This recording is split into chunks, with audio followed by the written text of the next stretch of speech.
ஆண்டவர் வேதத்திலே எத்தனையோ வார்த்தைகளை ஆண்டவர் பேசியிருக்கிறார், எத்தனையோ பிரசங்கங்களை ஆண்டவர் பண்ணியிருக்கிறார். ஆனால் எல்லா பிரசங்கங்களிலும் எல்லா வார்த்தைகளிலும் இந்த 7 வார்த்தைகள் மிகவும் முக்கியமான ஒரு வார்த்தை.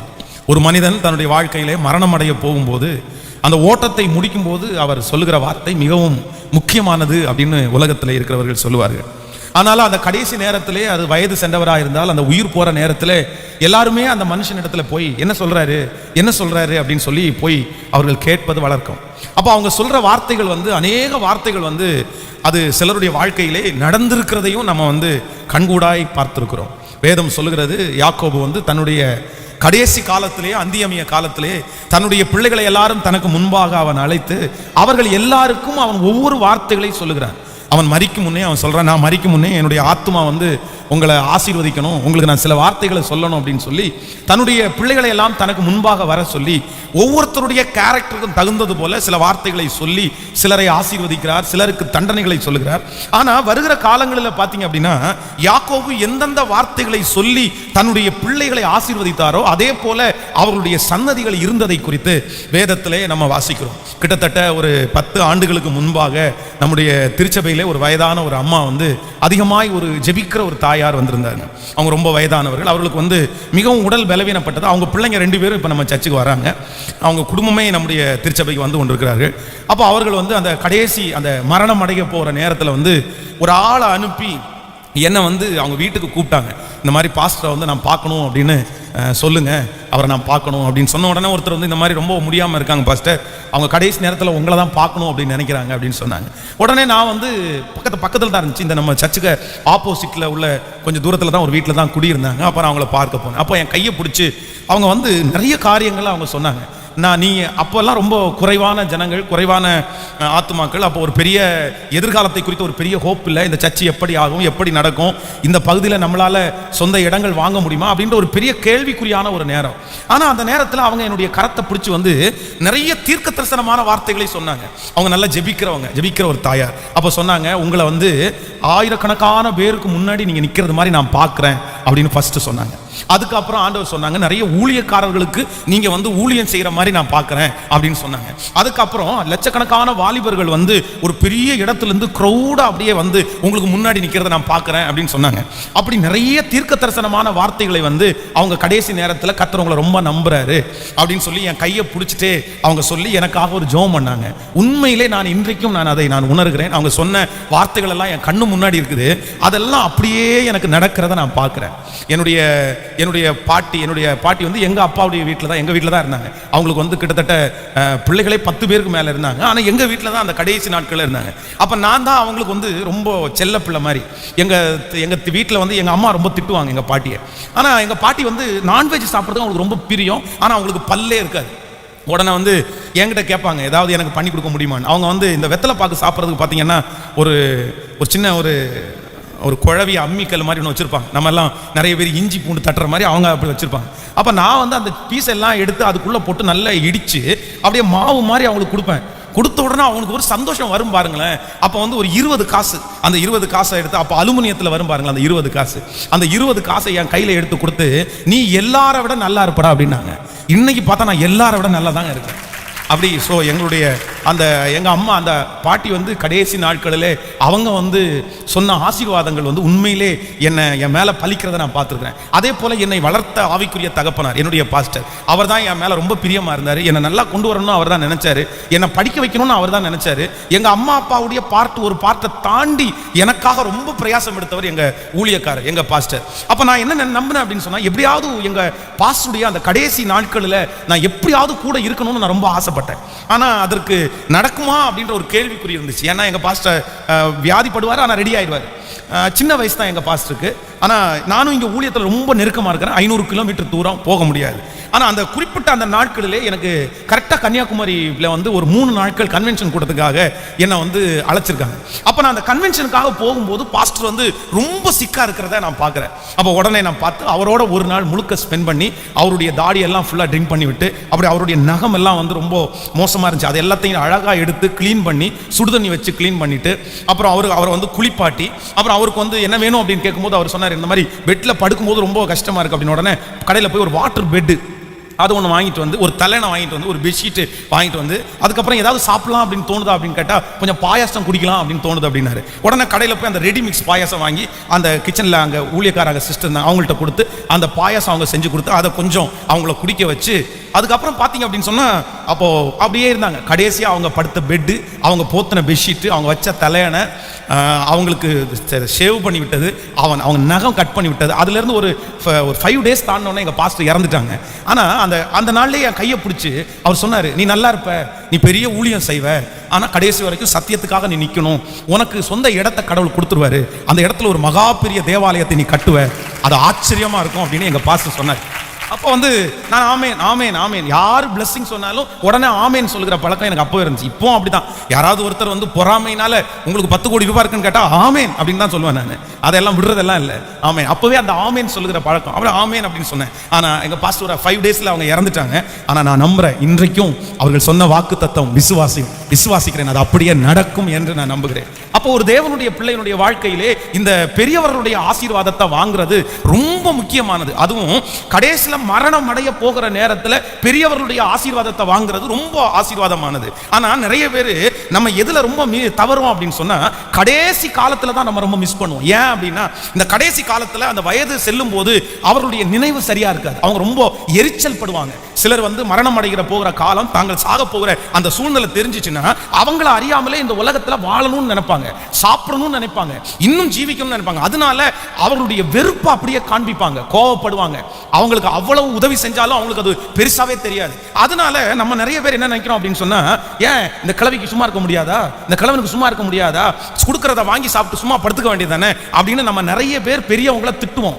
ஆனா ரொம்ப கவனமா இருக்கணும். கடைசி நாட்களில் ஒரு தேவனுடைய பிள்ளையினுடைய வீட்டில் வயசானவங்க இருக்காங்க அப்படின்னு சொன்னா அவங்கள மோஸ்ட்லி நம்ம வருத்தப்படுத்தவே கூடாது. அவங்க நம்மளை வருத்தப்படுத்தலாம், அவங்க நம்மளை கஷ்டப்படுத்தலாம், அவங்க நம்மளை திட்டலாம், அவங்க நம்மளை ஏசலாம், ஆனா எல்லாத்தையும் நம்ம வாங்கணும். ஆனா ஒரு நாள் என்ன பண்ணிடக்கூடாதுன்னா, நம்ம வந்து திருப்பி அதை பண்ணக்கூடாது. அதுல ரொம்ப ஜாக்கிரதையா இருக்கணும். நான் எனக்கு தெரியும், ஒரு அம்மா வந்து தன்னுடைய மாமியாரை வச்சு பார்க்குறாங்க. அந்த மாமியாரை வச்சு பார்க்கும்போது அந்த மாமியாருக்கு சாப்பாடு கொடுக்கும்போது தள்ளி வச்சாங்க. உடனே அவங்க கேட்குறாங்க, கொஞ்சம் தள்ளி வைமா, நான் சாப்பிடணும் அப்படின் போது இந்த கால் வச்சு அந்த சாப்பாடை அப்படியே தள்ளி வச்சாங்க. என் கண்ணால் பார்த்தேன். ஆனால் நான் நம்புறேன் அவங்க இன்னைக்கு நடக்கலைங்க. அந்த அம்மா இறந்து பல வருடங்கள் ஆச்சு. இவங்க இன்னைக்கு வந்து கடைசி ஸ்டேஜுக்கு வந்துட்டாங்க. ஆனால் அவங்க நடக்கலை, அவங்களால நடக்க முடியல. அப்போ ஆண்டவருடைய பிள்ளைகள் ரொம்ப ஜாக்கிரதையா இருக்க வேண்டியது என்ன அப்படின்னா, பெரியவர்களுடைய சாபத்தை வாங்கிடக்கூடாது, பெரியவர்களுடைய ஆசீர்வாதத்தை வாங்கணும். நான் என்ன நம்புறேன் அப்படின்னா, பெரியவர்களை பொறுத்த வரைக்கும் அவங்க வந்து ரொம்ப சாப்பிட்றதுக்கோ, ரொம்ப துணிமணி வாங்குறதுக்கோ, இல்லைன்னா நகையை அள்ளி போடணுமோ அப்படின்னு எல்லாம் நினைக்க மாட்டாங்க. அவங்க என்ன நினைப்பாங்க அப்படின்னு சொன்னா, நல்லா பேசணும்னு நினைப்பாங்க, ஆறுதலா பேசணும்னு நினைப்பாங்க, காயப்படாம பேசணும்னு நினைப்பாங்க. அவங்க செய்கிறது தவறாகவே இருக்கும். நம்முடைய கண்களுக்கு புரியும், இவங்க செய்கிறது 100% தப்பு தான், இது சரியில்லை அப்படின்னு தெரியும். ஆனா அந்த காரியத்தையும் நீங்க ஒரு அன்பா பட்சமா பேசுனீங்க அப்படின்னா நான் நம்புறேன் கண்டிப்பா அவருடைய இருதயம் மாறும். அதனால இந்த குட் ஃப்ரைடேக்கு நீங்க எடுக்க வேண்டிய பெரிய தீர்மானம் என்ன அப்படின்னு சொன்னா, ஒவ்வொரு தேவனுடைய பிள்ளைகளும் எடுக்க வேண்டிய தீர்மானம், நீங்க உங்க பெரியவர்களுடைய ஆசீர்வாதத்தை நீங்க கண்டிப்பா வாங்கணும். ஆமேன் சொல்லுங்கள். அதனால பெரியவர்களை வச்சு பார்க்கிறது ரொம்ப பிளெஸிங், ரொம்ப ஆசீர்வாதம். அதான் நீங்க வேதத்துல வந்து ஆண்டவர் வந்து இந்த 7 வார்த்தையை சொல்லும்போது அதுல மிக ஒரு முக்கியமான வார்த்தையாக ஆண்டவர் எதை சொல்றாரு அப்படின்னு சொன்னா, நீங்க வேதத்துல வாசிக்கும் போது யோவான் எழுதின சுவிசேஷம் 19ஆம் அதிகாரம் 25வது வசனத்திலிருந்து நம்ம வாசிக்கலாம். 19ஆம் அதிகாரத்திலே 25வது வசனம், இயேசு சிலுவையின் அருகே அவருடைய தாயும் அருகே நின்ற தமக்கு அன்பான சீதனையும் கண்டு தம்முடைய தாயை நோக்கி, ஸ்ரீயே அதோ உன் மகன். பின்பு சீசனை நோக்கி, அதோ உன் தாய் என்றார். அந்நேரம் முதல் அந்த சீடன் அவர்களை தம்மிடமாய் ஏற்றுக்கொண்டான். ஆமென். ஆண்டவருடைய பிள்ளைகளே, இந்த இடத்திலே ஆண்டவர் வந்து சிலுவையிலே 7 வார்த்தை சொன்னதிலே மிக முக்கியமான 3வது வார்த்தை என்ன வார்த்தை அங்கே சொல்லப்படுகிறது என்று சொன்னால், ஆண்டவர் வந்து அவ்வளவு ஒரு கஷ்டமான, ஒரு நெருக்கமான, பாடுள்ள நேரத்திலையும் அவருடைய வலியே ரொம்ப பெரிய வலி, அவருடைய கஷ்டமே ரொம்ப பெரிய கஷ்டம். அவரே அந்த இடத்துல இப்பொழுது ரொம்ப உதவியற்ற ஒரு சூழ்நிலையிலே அவர் அந்த இடத்துல இருந்து கொண்டிருக்கிறார். ஆனா அந்த இடத்துல இன்னொருத்தரை குறித்து ஆண்டவர் நினைக்கணும்னு அவசியம் எல்லாம் கிடையாது. ஆனா ஆண்டவர் என்ன சொல்றார் அப்படின்னா, அங்க இருக்கிற தன்னுடைய சீடனை பார்த்து சொல்கிறார், அதோ உன் தாய். அந்த தாயை பார்த்து சொல்லுகிறார், அதோ உன் மகன் அப்படின்னு சொல்றாரு. அப்போ ஆண்டவர் வந்து சிலுவையில கூட என்ன அப்படின்னு சொன்னா, தன்னுடைய தாய்க்கு செய்ய வேண்டியதை செய்யணும் அப்படின்னு ஆண்டவர் நினைச்சாரு. அப்போ மிக அவசியமான ஒன்று என்ன அப்படின்னா, நன்றாய் கவனித்துக் கொள்ளுங்கள். நீங்கள் சிலுவையிலே ஆண்டவர் பேசின வார்த்தையிலே மூன்றாவது வார்த்தை, ஒரு பொறுப்பை ஆண்டவர் சீடனுடைய கையிலே கொடுப்பார். அவருடைய கையிலே கொடுக்கப்பட்டிருக்கிற பொறுப்பை அவ்வளவு வேதனையின் மத்தியிலையும் இன்னொருத்தருடைய கையில பார்க்கிறதற்காக கொடுத்துட்டு அதற்கு பிறகுதான் ஆண்டவர் வந்து தன்னுடைய மரணத்தை கர்த்தர் எதிர்நோக்கி போகிறார். அதனால ரொம்ப அவசியமானது என்ன அப்படின்னா, ஒவ்வொருத்தரும் உங்களுடைய வீட்டில் வந்து பெரியவங்களை வச்சு பார்க்கறதுல நீங்க வந்து வருத்தப்படவே கூடாது, சங்கடப்படவே கூடாது. சிலர் சொல்லலாம், எங்க அம்மா எனக்காக ஒன்றும் சம்பாரிச்சு வைக்கல, எங்க அப்பா எனக்காக ஒன்றும் சம்பாரிச்சு வைக்கல, எங்க அம்மா என்ன ரொம்ப கஷ்டம் தான் படுத்துனாங்க, என் தலை மேல நிறைய கடன் வச்சிருக்கிறாங்க, என்னை ரொம்ப கஷ்டப்படுத்தி தான் போறாங்க, அவங்க கடனையும் நான் சேர்ந்து கட்ட வேண்டியதா இருக்குது அப்படின்னு நிறைய பிள்ளைகள் சொல்லலாம். ஆனா பெற்றோர்கள் தங்களுடைய பிள்ளைகளுக்காக அதற்காக ஜெபம் பண்ணுங்க. நீங்க பிள்ளைகளை வந்து வருத்தமும் படுத்திடக்கூடாது. ஆனா அதே நேரத்தில் நான் நம்புறேன், பெரியவங்களை நீங்க வச்சு பார்க்கிறது, உங்க கையில கொடுக்கப்பட்டிருக்கிற பொறுப்பை நீங்க நிறைவேற்றுவது, அது உங்களுக்கு கிடைக்கப்பட்ட பெரிய ஆசீர்வாதமா நீங்க நினைக்கணும். ஆமேன்னு சொல்லுங்க. அப்போ அதை நீங்க தான் செய்யணும். அதனுடைய பிளெஸிங் வந்து இப்ப தெரியாட்டாலும் எதிர்காலத்தில் உங்களுக்கு அது ஒரு மிகப்பெரிய ஆசீர்வாதமாய் அமையும். ஆமேன்னு சொல்லுங்க. நம்ம சேர்ந்து நீ ஒவ்வொரு வார்த்தைகளாக நம்ம தியானித்து நம்ம ஜெபித்து நம்ம முடிக்க போகிறோம். முதலாவதாக முதல் வார்த்தையை நம்ம வாசிக்க போகிறோம். லூக்கா எழுதின சுவிசேஷம் 23வது அதிகாரத்தை எல்லாரும் எடுத்துக்கொள்ளுங்கள். லூக்கா எழுதின சுவிசேஷம் 23ஆம் அதிகாரத்திலே 33வது வசனத்திலிருந்து நம்ம வாசிக்க போகிறோம். லூக்கா எழுதின சுவிசேஷம் 23ஆம் அதிகாரம் 33வது வசனத்தை நம்ம வாசிக்க போகிறோம். 33வது வசனத்தை, கபாலஸ்தலம் என்று சொல்லப்பட்ட இடத்தில் அவர்கள் சேர்ந்தபோது அங்கே அவரையும் அவருடைய வலது பக்கத்தில் ஒரு குற்றவாளியையும் அவருடைய இடது பக்கத்தில் ஒரு குற்றவாளியையும் சிலுவையிலே அறைந்தார். அப்பொழுது இயேசு, பிதாவே இவர்களுக்கு மன்னியும், நாங்கள் செய்கிறது இன்னதென்று அறியாதிருக்கிறார்களே என்றார்கள். அப்பொழுது அவர் வஸ்திரங்களை அவர்கள் பங்கிட்டு சீட்டு போட்டார்கள். 34வது வசனம் திரும்ப வாசிப்போம். அப்பொழுது இயேசு, பிதாவே இவர்களுக்கு மன்னியும், தாங்கள் செய்கிறது இன்னதென்று அறியாதிருக்கிறார்களே என்றார். கவனிங்கள் ஆண்டவருடைய பிள்ளைகளே, முதலாவதாக ஆண்டவராகிய இயேசு கிறிஸ்து இந்த உலகத்தினுடைய தன்னுடைய கடைசி ஓட்டத்திலே, கடைசி அவருடைய சிலுவையிலே பேசின முதல் வார்த்தை நமக்கு எல்லாருக்கும் தெரியும், பிதாவே இவர்களுக்கு மன்னியும், இவர்கள் செய்கிறது இன்னதென்று அறியாதிருக்கிறார்களே.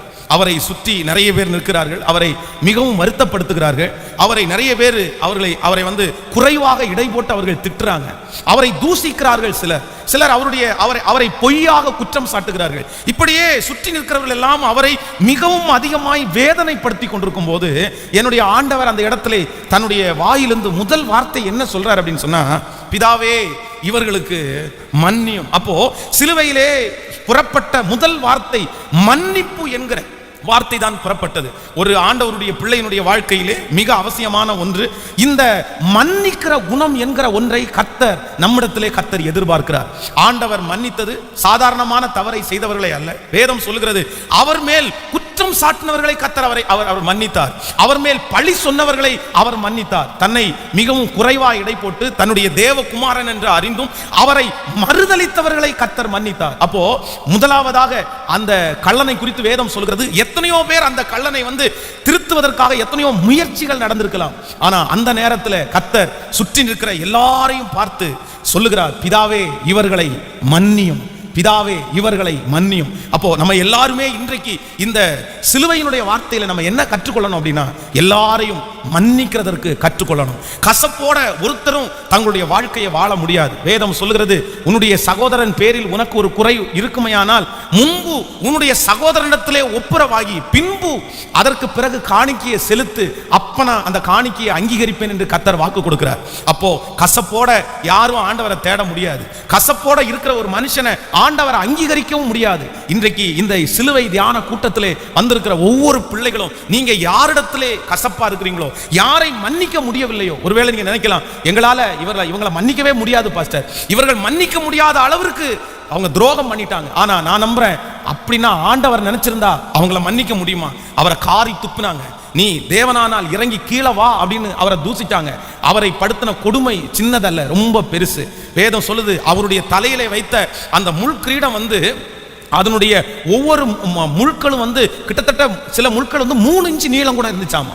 அந்த முட்கள் வந்து அவருடைய தலையிலே வைத்து அந்த குச்சி எடுத்து அவருடைய தலையில அடிக்கும் போது அதுல பல முட்கள் வந்து அவருடைய மண்டைக்குள்ள உள்ள பாய்ந்து சென்றுச்சாமா.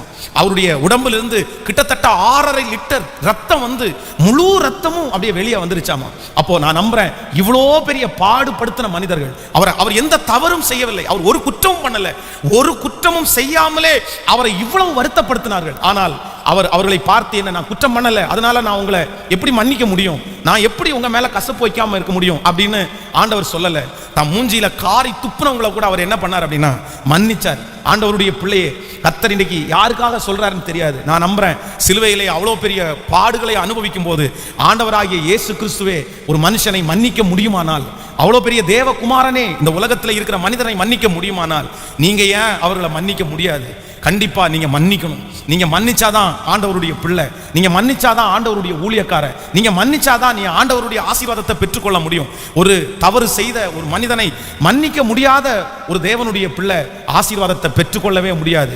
இன்றைக்கு இந்த இடத்தை விட்டு போகும் முன்பாக நீங்க ஒரு அறிக்கை செய்து கொண்டே போங்க. ஆண்டவரே, நான் எல்லாரையும் நான் மன்னிக்கிறேன் ஆண்டவரே, யார் மேலையும் எனக்கு கசப்பு இல்லை ஆண்டவரே, யார் மேலையும் நான் கசப்பு வைக்க மாட்டேன். ஒருவேளை உங்களுக்கு துரோகம் பண்ணி இருக்கலாம், ஆனா நான் நம்புறேன் அவர்களோ எனக்கு தீமை செய்ய நினைத்தார்கள், கர்த்தரோ இன்று நடந்து வருகிறபடியே அதை நன்மையாய் முடிய பண்ணினார். உங்களுக்கு துரோகமே பண்ண நினைச்சாலும் நான் நம்புறேன், ஆண்டவருடைய அனுமதி இல்லாம உங்களுக்கு அவங்க துரோகம் பண்ண முடியாது, உங்களுக்கு எதிராக அவங்க பேச முடியாது, உங்களை காயப்படுத்த முடியாது, உங்களை வருத்தப்படுத்த முடியாது. கர்த்தரை அனுமதிச்சிருக்கிறார், ஆண்டவரை அனுமதிச்சிருக்கிறதுனால தான் அவங்க அப்படி நடந்துக்கிட்டாங்க.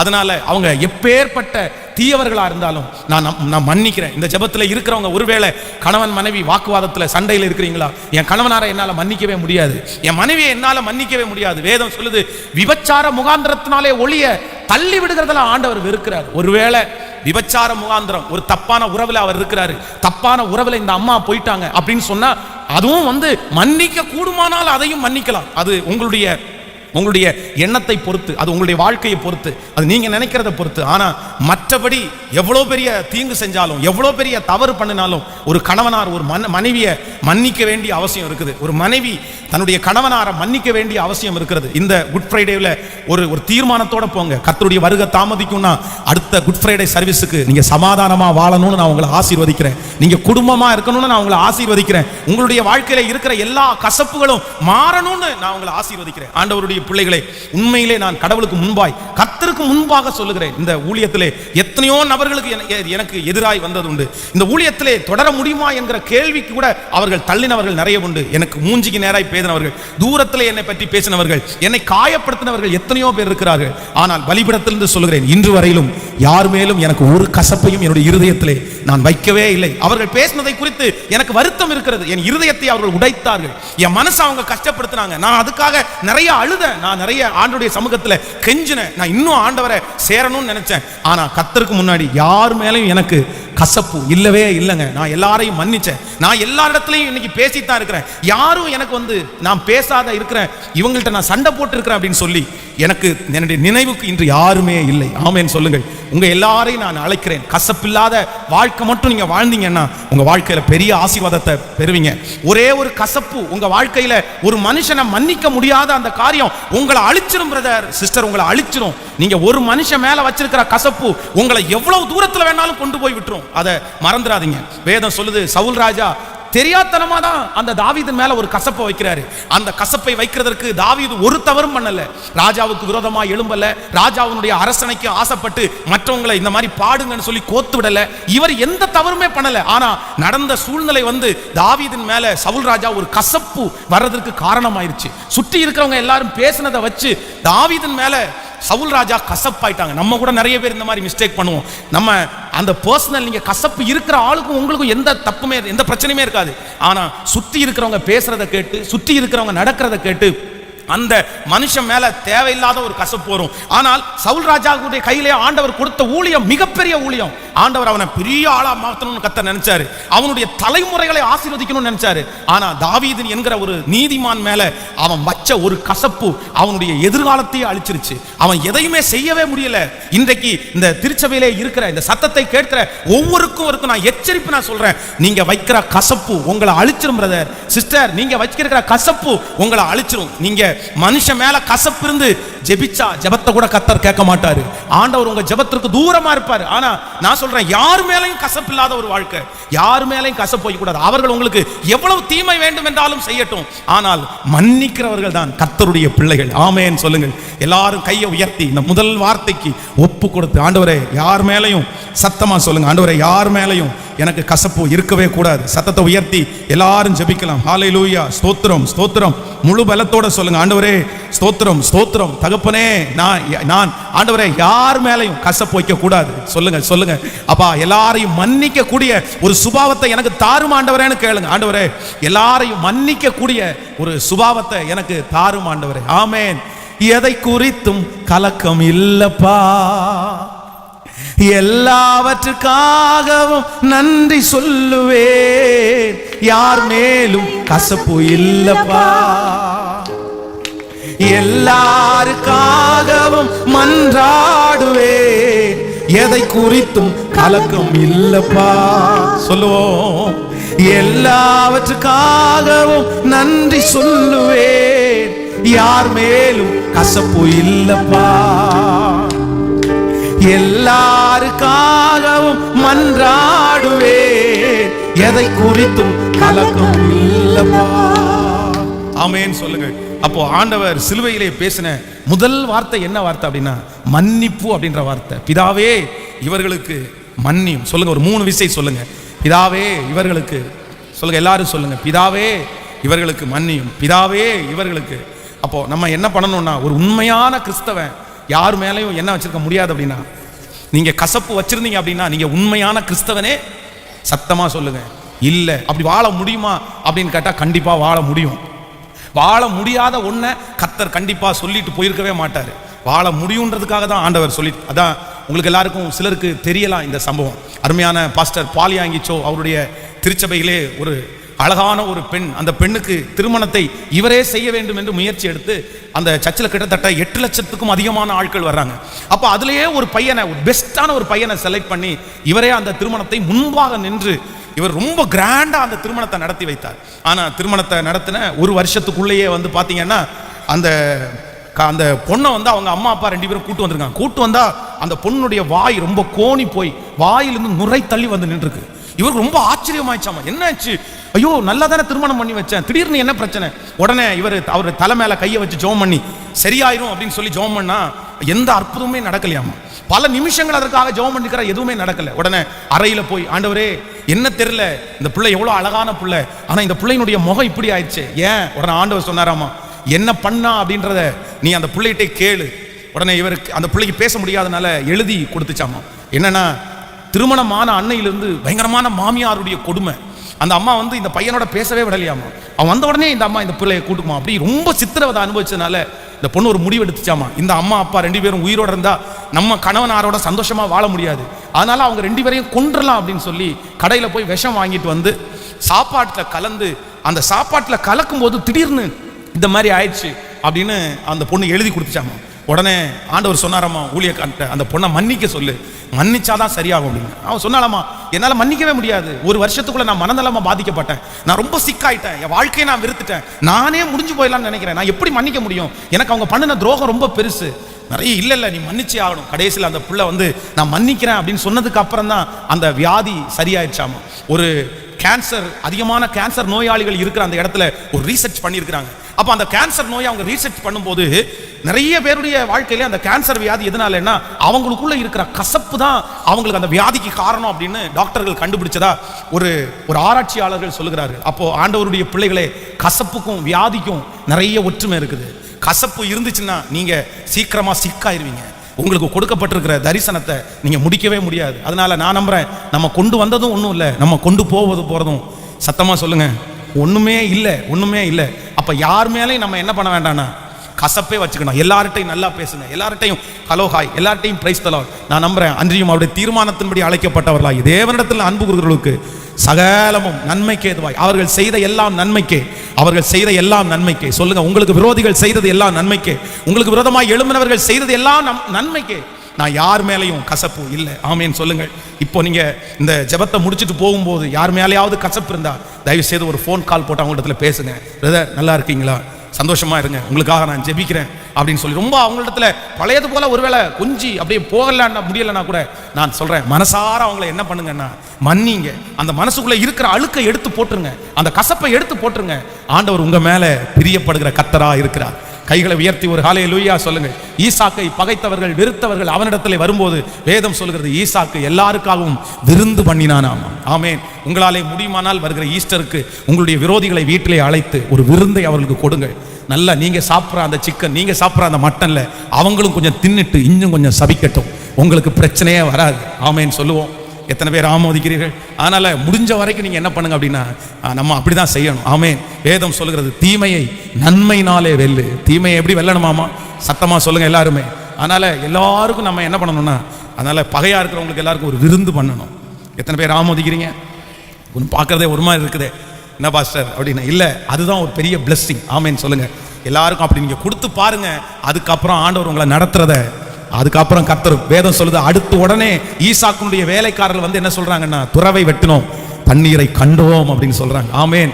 நீங்க உங்களுக்கு விரோதமானவர்களை நீங்கள் நேசித்து நீங்க ஒன்று செஞ்சீங்கன்னா உங்களுடைய வீட்டில் அந்த ஆசீர்வாதம் வரும் என்று நான் நம்புகிறேன். ஹல்லேலூயா. நம்பர் 2, இரண்டாவதாக ஆண்டவர் சிலுவையிலே பேசின இரண்டாவது வார்த்தையை வாசிக்க போகிறோம். லூக்கா எழுதின சுவிசேஷம் 23ஆம் அதிகாரத்தை நம்ம எடுத்துக்கொள்ளலாம். லூக்கா எழுதின சுவிசேஷம் 23ஆம் அதிகாரத்திலே 42வது வசனத்திலிருந்து நம்ம வாசிக்க போகிறோம். வாசிக்கலாமா? 42வது வசனத்திலிருந்து வாசிக்கலாம். இயேசுவை நோக்கி, ஆண்டவரே, நீர் உம்முடைய ராஜ்யத்தில் வரும்போது அடியேனை நினைத்தருளும் என்றான். இயேசு அவனை நோக்கி, இன்றைக்கு நீ என்னுடனே பரதேசிலே இருப்பாய் என்று மெய்யாகவே உனக்கு சொல்லுகிறேன் என்றார். இன்னொரு விஷயம் கூட வாசிக்கலாம். இயேசுவை நோக்கி, ஆண்டவரே, நீர் உம்முடைய ராஜ்யத்தில் வரும்போது அடியேனை நினைத்தருளும் என்றான். இயேசு அவனை நோக்கி, இன்றைக்கு நீ என்னுடனே பரதேசிலே இருப்பாய் என்று மெய்யாகவே உனக்கு சொல்லுகிறேன். அல்லேலூயா. கர்த்தருடைய பிள்ளைகளே, இரண்டாவதாக ஆண்டவர் சிலுவையிலே பேசின இரண்டாவது வார்த்தை என்ன அப்படின்னா, இன்று நீ என்னுடனே கூட பரதேசிலே இருப்பாய். அப்படின்னா அவருடைய அந்த கொடுமையான மிகவும் வேதனையான ஒரு நேரத்திலே ஆண்டவர் இங்கே இருக்கிற ஒரு சிலுவை கள்ளனுக்கு ஒரு பெரிய ரட்சிப்பை ஆண்டவர் கொடுக்கிறார். முதலாவதாக சிலுவையிலே ஆண்டவர் பேசின முதல் வார்த்தை மன்னிப்பு. இரண்டாவது ஆண்டவர் சிலுவையிலே பேசின இரண்டாவது வார்த்தை ரட்சிப்பு என்கிற வார்த்தையை ஆண்டவர் பேசுகிறார். இந்த கள்ளன், சிலுவை கள்ளனை குறித்து வேதம் சொல்கிறது, எத்தனையோ தவறுகளை செய்து அவன் அடிக்கப்பட்டு இப்போ சிலுவையிலே தொங்கிக் கொண்டிருக்கிறான். அவன் திருந்துவதற்கு எத்தனையோ முயற்சிகளை அவர்கள் எடுத்திருக்கலாம், எத்தனையோ கண்டிப்புகளை அவனுக்கு பண்ணி இருக்கலாம். அவனை சரி செய்வதற்கு ஒருவராலும் முடியவில்லை, அங்க இருக்கிற அரசாங்கத்தால முடியல. அந்த கவர்மெண்ட் வந்து அவனை திருத்துவதற்கு நிறைய பனிஷ்மெண்ட் இதுக்கு முன்னாடி கொடுத்துச்சு. ஆனா அந்த பனிஷ்மெண்ட்டுக்கு அவன் திருந்தவே இல்லை. யாராலையும் திருத்த முடியாத, யாராலையும் ரட்சிக்கவே முடியாத ஒரு மனுஷன் தான் இந்த சிலுவை கள்ளன். ஆனால் வேதம் சொல்லுகிறது, சிலுவையிலே ஆண்டவர் ஒரு வார்த்தையை பேசுகிறார், நீ இன்றைக்கு என்னுடனே கூட பரதேசியிலே இருப்பாய். ஆமென். யாரையும் மாற்ற முடியாத மனிதனை என் ஆண்டவராகிய இயேசு கிறிஸ்துவினுடைய ரத்தம் மாற்றும் என்று நான் நம்புகிறேன். ஹல்லேலூயா. நான் நம்ப அந்த சிலுவை கள்ளன் ஆண்டவரை பார்க்கிறார், ஆண்டவருடைய குணத்தை பார்க்கிறார், ஆண்டவருடைய பேச்சை பார்க்கிறார். இவர் இவ்வளவு நீதிமான் அப்படின்னு நான் ஏற்கனவே கேள்விப்பட்டிருக்கிறேன். ஆண்டவர் ஊழியம் செய்த நாட்களிலே அவர் செய்த அற்புதத்தை அந்த மனுஷன் நிறைய கேள்விப்பட்டிருக்கிறான். அவர் மூலமாய் நடந்த அதிசயங்களை கேள்விப்பட்டிருக்கிறான். அவர் நீதிமான் என்று அவனுக்கு தெரியும். இவர் ஒரு குற்றமும் செய்யாம இந்த கல்வாரி சிலுவையிலே தொங்கி இருக்கிறாரே, ஆனா கூட இங்க இருக்கிற ஒருத்தனையும் அவர் தப்பா பேசலையே, ஒருத்தரையுமே அவர் பகைக்கலையே, அவருடைய வாயிலிருந்து மன்னிப்பு என்கிற வார்த்தை வருகிறதே அப்படின்னு ஆண்டவராகிய இயேசு கிறிஸ்துனுடைய அந்த குணம், ஆண்டவராகிய இயேசு கிறிஸ்துனுடைய அந்த வாழ்க்கை ஒரே நிமிஷத்துல அந்த மனுஷனை பரலோகம் வரைக்கும் கொண்டு போய் சேர்த்தது. அப்போ ஒரு ஆண்டவருடைய பிள்ளை என்ன பண்ணணும் அப்படின்னு சொன்னா, நீங்க அநேக மனிதர்களை உங்க வாழ்க்கையினால நீங்க என்ன பண்ணணும்னா ரட்சிப்புக்குள்ள நடத்தணும். ஆமேன் சொல்லுங்க. உங்களுடைய குணங்கள் நிறைய பேரை ரட்சிப்புக்குள்ள நடத்தணும். உங்களை பார்க்கிறவங்க நிறைய பேர், நான் சொல்றேன், கண்டிப்பாக அவர்கள் மனம் திரும்பணும். உங்களை பார்க்கிற நிறைய பேர் ரட்சிப்புக்கு ஏற்ற வழி எங்க அப்படின்னு உங்கள்கிட்ட கேட்கணும். ஒரு யாராலையும் திருத்தவே முடியாத மனிதர்கள் கூட உங்களை பார்த்த உடனே திருந்துற அளவிற்கு கர்த்தர் அந்த அற்புதத்தை உங்களுக்கு செய்வாராக. எத்தனை பேர் ஆமோதிக்கிறீர்கள்? இன்றைக்கு இந்த குட் ஃப்ரைடே சர்வீஸ்ல எல்லாருமே நம்ம ஜெபிக்கணும். ஆண்டவரே, உம்முடைய அபிஷேகம் எனக்கு வரட்டும், உம்முடைய கிருபை எனக்கு வரட்டும். அந்த சிலுவையில கூட ஒரு மனுஷனை கர்த்தர் ரட்சித்தாரே. இந்த உலகத்திலே வாழ்கிற நம்ம ஆண்டவர் எதற்காக நம்மளை அழைத்திருக்கிறார் என்றால், நான் நம்புறேன் பலரை ரட்சிப்புக்குள்ள நம்ம நடத்தணும். ஹல்லேலூயா. எல்லாரும் கைகளை உயர்த்தி சொல்லுங்க, ஆண்டவரே, நான் மரணம் அடைகிறதுக்குள்ள உங்க ராஜ்யத்திற்கு வர்றதுக்குள்ள முழு பலத்தோட சொல்லுங்க, ஆண்டவரே ஹல்லேலூயா, அப்பா, நான் அநேகரை ரட்சிப்புக்குள்ள நடத்தணும். யாரையும் திருத்த முடியாத நபர்களை நான் திருத்தணும்னு சொல்லுங்க ஆண்டவரே. யாரையுமே தொட முடியாத மனிதர்களை ஆண்டவரே நான் தொடணும். சத்தத்தை உயர்த்தி சொல்லுங்க, ஹல்லேலூயா. ஸ்தோத்திரம், ஸ்தோத்திரம். முழு பலத்தோட சொல்லுங்க, ஆண்டவரே நான் தொடணும். ஆண்டவரே, அந்த கிருபையை கர்த்தர் எங்களுக்கு தருவீராக. ஆமென். நீங்கள் வேலை செய்கிற இடத்துல சுவிசேஷமே சொல்ல வேண்டாம். ஆனா உங்க வாழ்க்கை என்ன பண்ணணும்னா, வேலை செய்கிற இடத்துல நிறைய பேரை கர்த்தருக்குள்ள நடத்தணும். அவங்க ரட்சிக்கப்படணும். அவங்க பைபிள் எடுத்து வாசிக்க ஆரம்பிக்கணும். அவங்க சர்ச்சுக்கு வர்றேன்னு சொல்லணும். அப்போ இயேசு சிலுவையில கூட அவருடைய குணத்தை பார்த்து, ஒரு சிலுவை கள்ளன், யாராலையும் திருத்த முடியாத ஒரு மனுஷன், அந்த சிலுவையிலேயே அவன் திருந்தினான் என்று வேதம் சொல்கிறது. அதான் திருச்சியில ஒரு மனநிலைமை பாதிக்கப்பட்ட ஒரு அம்மா ஒரு டீ கடையில் போய் ஒரு வடையை அப்படியே கையில் எடுத்தாங்க. அந்த வடையை எடுத்து சாப்பிட்டுட்டு போகும்போது அந்த வடையில் அந்த கடைக்காரன் ஒரு கல் எடுத்து அந்த அம்மா மேலே வீசி அந்த அம்மாவை போட்டு அடிச்சு, இனி வடையை எடுப்பியா அப்படின்னு கேட்டு திட்டிகிட்டே இருந்தாராம்மா. அப்போ அந்த வழியாய் ஒரு தேவனுடைய மனுஷன் ஒருத்தர் நடந்து வரும்போது சொன்னாரம்மா, ஏப்பா அந்த அம்மாவை போட்டு அடிக்கிற? அந்த அம்மாவுக்கு தான் மனநலமா பாதிக்கப்பட்டிருக்குல்ல, நீ எதுக்கு அடிக்கிற? இல்லை சார், ரெகுலராக இந்த அம்மா வடையை திருடிட்டு போகிறாங்க அப்படின்னு சொன்ன, எடுத்துகிட்டு போகிறாங்க அப்படின்னு. உடனே இவர் சொன்னாராமா, அந்த அம்மாவுக்கு எதுவுமே இல்லைப்பா, ஒரு வடையை நீ கொடுக்கறதுனால அந்த ஒன்றும் குறைஞ்சு போறது இல்லை. இன்னும் அந்த அம்மா அந்த வடையை பாதி தான் சாப்பிட்டுருக்காங்க, மீதியை வச்சு நீ ஒன்றும் வியாபாரம் பண்ண போறது இல்லை, நீ விட்டுற வேண்டியதானே அப்படின்னு. இப்படியே விட்டா என்ன சார் பண்றது அப்படின்னு சொன்ன உடனே அந்த ஐயா அந்த கடையில் போய் ஒரு 5 வடை வாங்கி பார்சல் பண்ணி அந்த அம்மாவுடைய கையில் கொண்டு போய் கொடுத்து, ஏமா நீ நல்லா சாப்பிடுமா, உனக்கு டெய்லி காலையில் வடை வேணும்னா இந்த இடத்துல உட்காரு, நான் போகும்போது உனக்கு வடை வாங்கி கொடுக்குறேன் அப்படின்னு சொல்லி அந்த அம்மாவை ஆறுதல் படுத்தி அந்த தேவ மனுஷன் உட்கார வச்சுட்டு அவர் போயிட்டாராம். இதை பக்கத்தில் இருக்கிற ஒரு ஆண்டவரை அறியாத ரட்சிக்கப்படாத ஒரு இந்து ஒரு மனுஷன் சிக்கன் கடை வச்சிருக்காரு. அவர் உட்காந்து பார்த்துட்டே இருந்தாராம். இதை பார்த்துட்டே இருக்கும்போது இவருக்கு பயங்கரமான பிரமிப்பா இருந்துச்சாமா. சே, டெய்லியும் தான் இந்த அம்மாவை இந்த ஆள் அடிச்சிட்டு இருக்காரு, நம்ம ஒரு நாள் கூட இந்த அம்மாவுக்காக வழக்காடல, ஆனா இந்த ஐயா இப்படி வழக்காடிட்டு இருக்காரு அப்படின்னு சொல்லி யார் அப்படின்னு விசாரிச்சா அவர் தேவனுடைய ஊழியக்காரர். கொஞ்சம் கொஞ்சமா அறிஞ்சு கர்த்தரை தேடி அந்த மனுஷன் ரட்சிக்கவே பட்டாரு. ஒரு மிகப்பெரிய ஆச்சரியம் என்ன அப்படின்னு சொன்னா, இன்னைக்கு கிட்டத்தட்ட 20 ஆண்டுகள் ஆகுது, 20 வருஷமா அவங்க நடத்துகிற ஹாஸ்டலுக்கு சிக்கன் ஃப்ரீயா கொடுக்குறாராமா அந்த மனுஷன். 20 இயர்ஸ். அப்போ நான் நம்புறேன் ஆண்டவருடைய பிள்ளைகளே, நம்முடைய சில நல்ல குணங்கள் அநேகம் பேரை கிறிஸ்து அண்டைக்கு அழகாய் இழுக்கும். ஆமேன் சொல்லுங்கள். நீங்க சொல்ல வேண்டாம் சுவிசேஷம், நீங்களே ஒரு சுவிசேஷம். ஆமேன் சொல்லுங்கள். நம்ம ஒவ்வொருத்தரும் ஒரு சுவிசேஷமாய் மாறணும். ஆண்டவருடைய அந்த சிலுவையினுடைய குணம் நமக்கு வரணும். அந்த சிலுவை கள்ளனை எத்தனையோ பேர் இனி இவன் திருந்த மாட்டான், இவன் இனி வரமாட்டான், இவனுக்கு நீ சாவுதான் அப்படின்னு. சிலுவையினுடைய மரணம் என்கிறது அவ்வளவு சீக்கிரமாய் சாகிறதுக்கு அல்ல, ரொம்ப லேட்டா. அதான் இருக்கிறதுலே ரொம்ப கொடுமையான பனிஷ்மெண்ட் என்ன அப்படின்னா, இந்த சிலுவை தான் ரொம்ப கொடுமையான பனிஷ்மெண்ட். அந்த சிலுவையில் அறைகிறவங்க அணுவா சாவாங்க.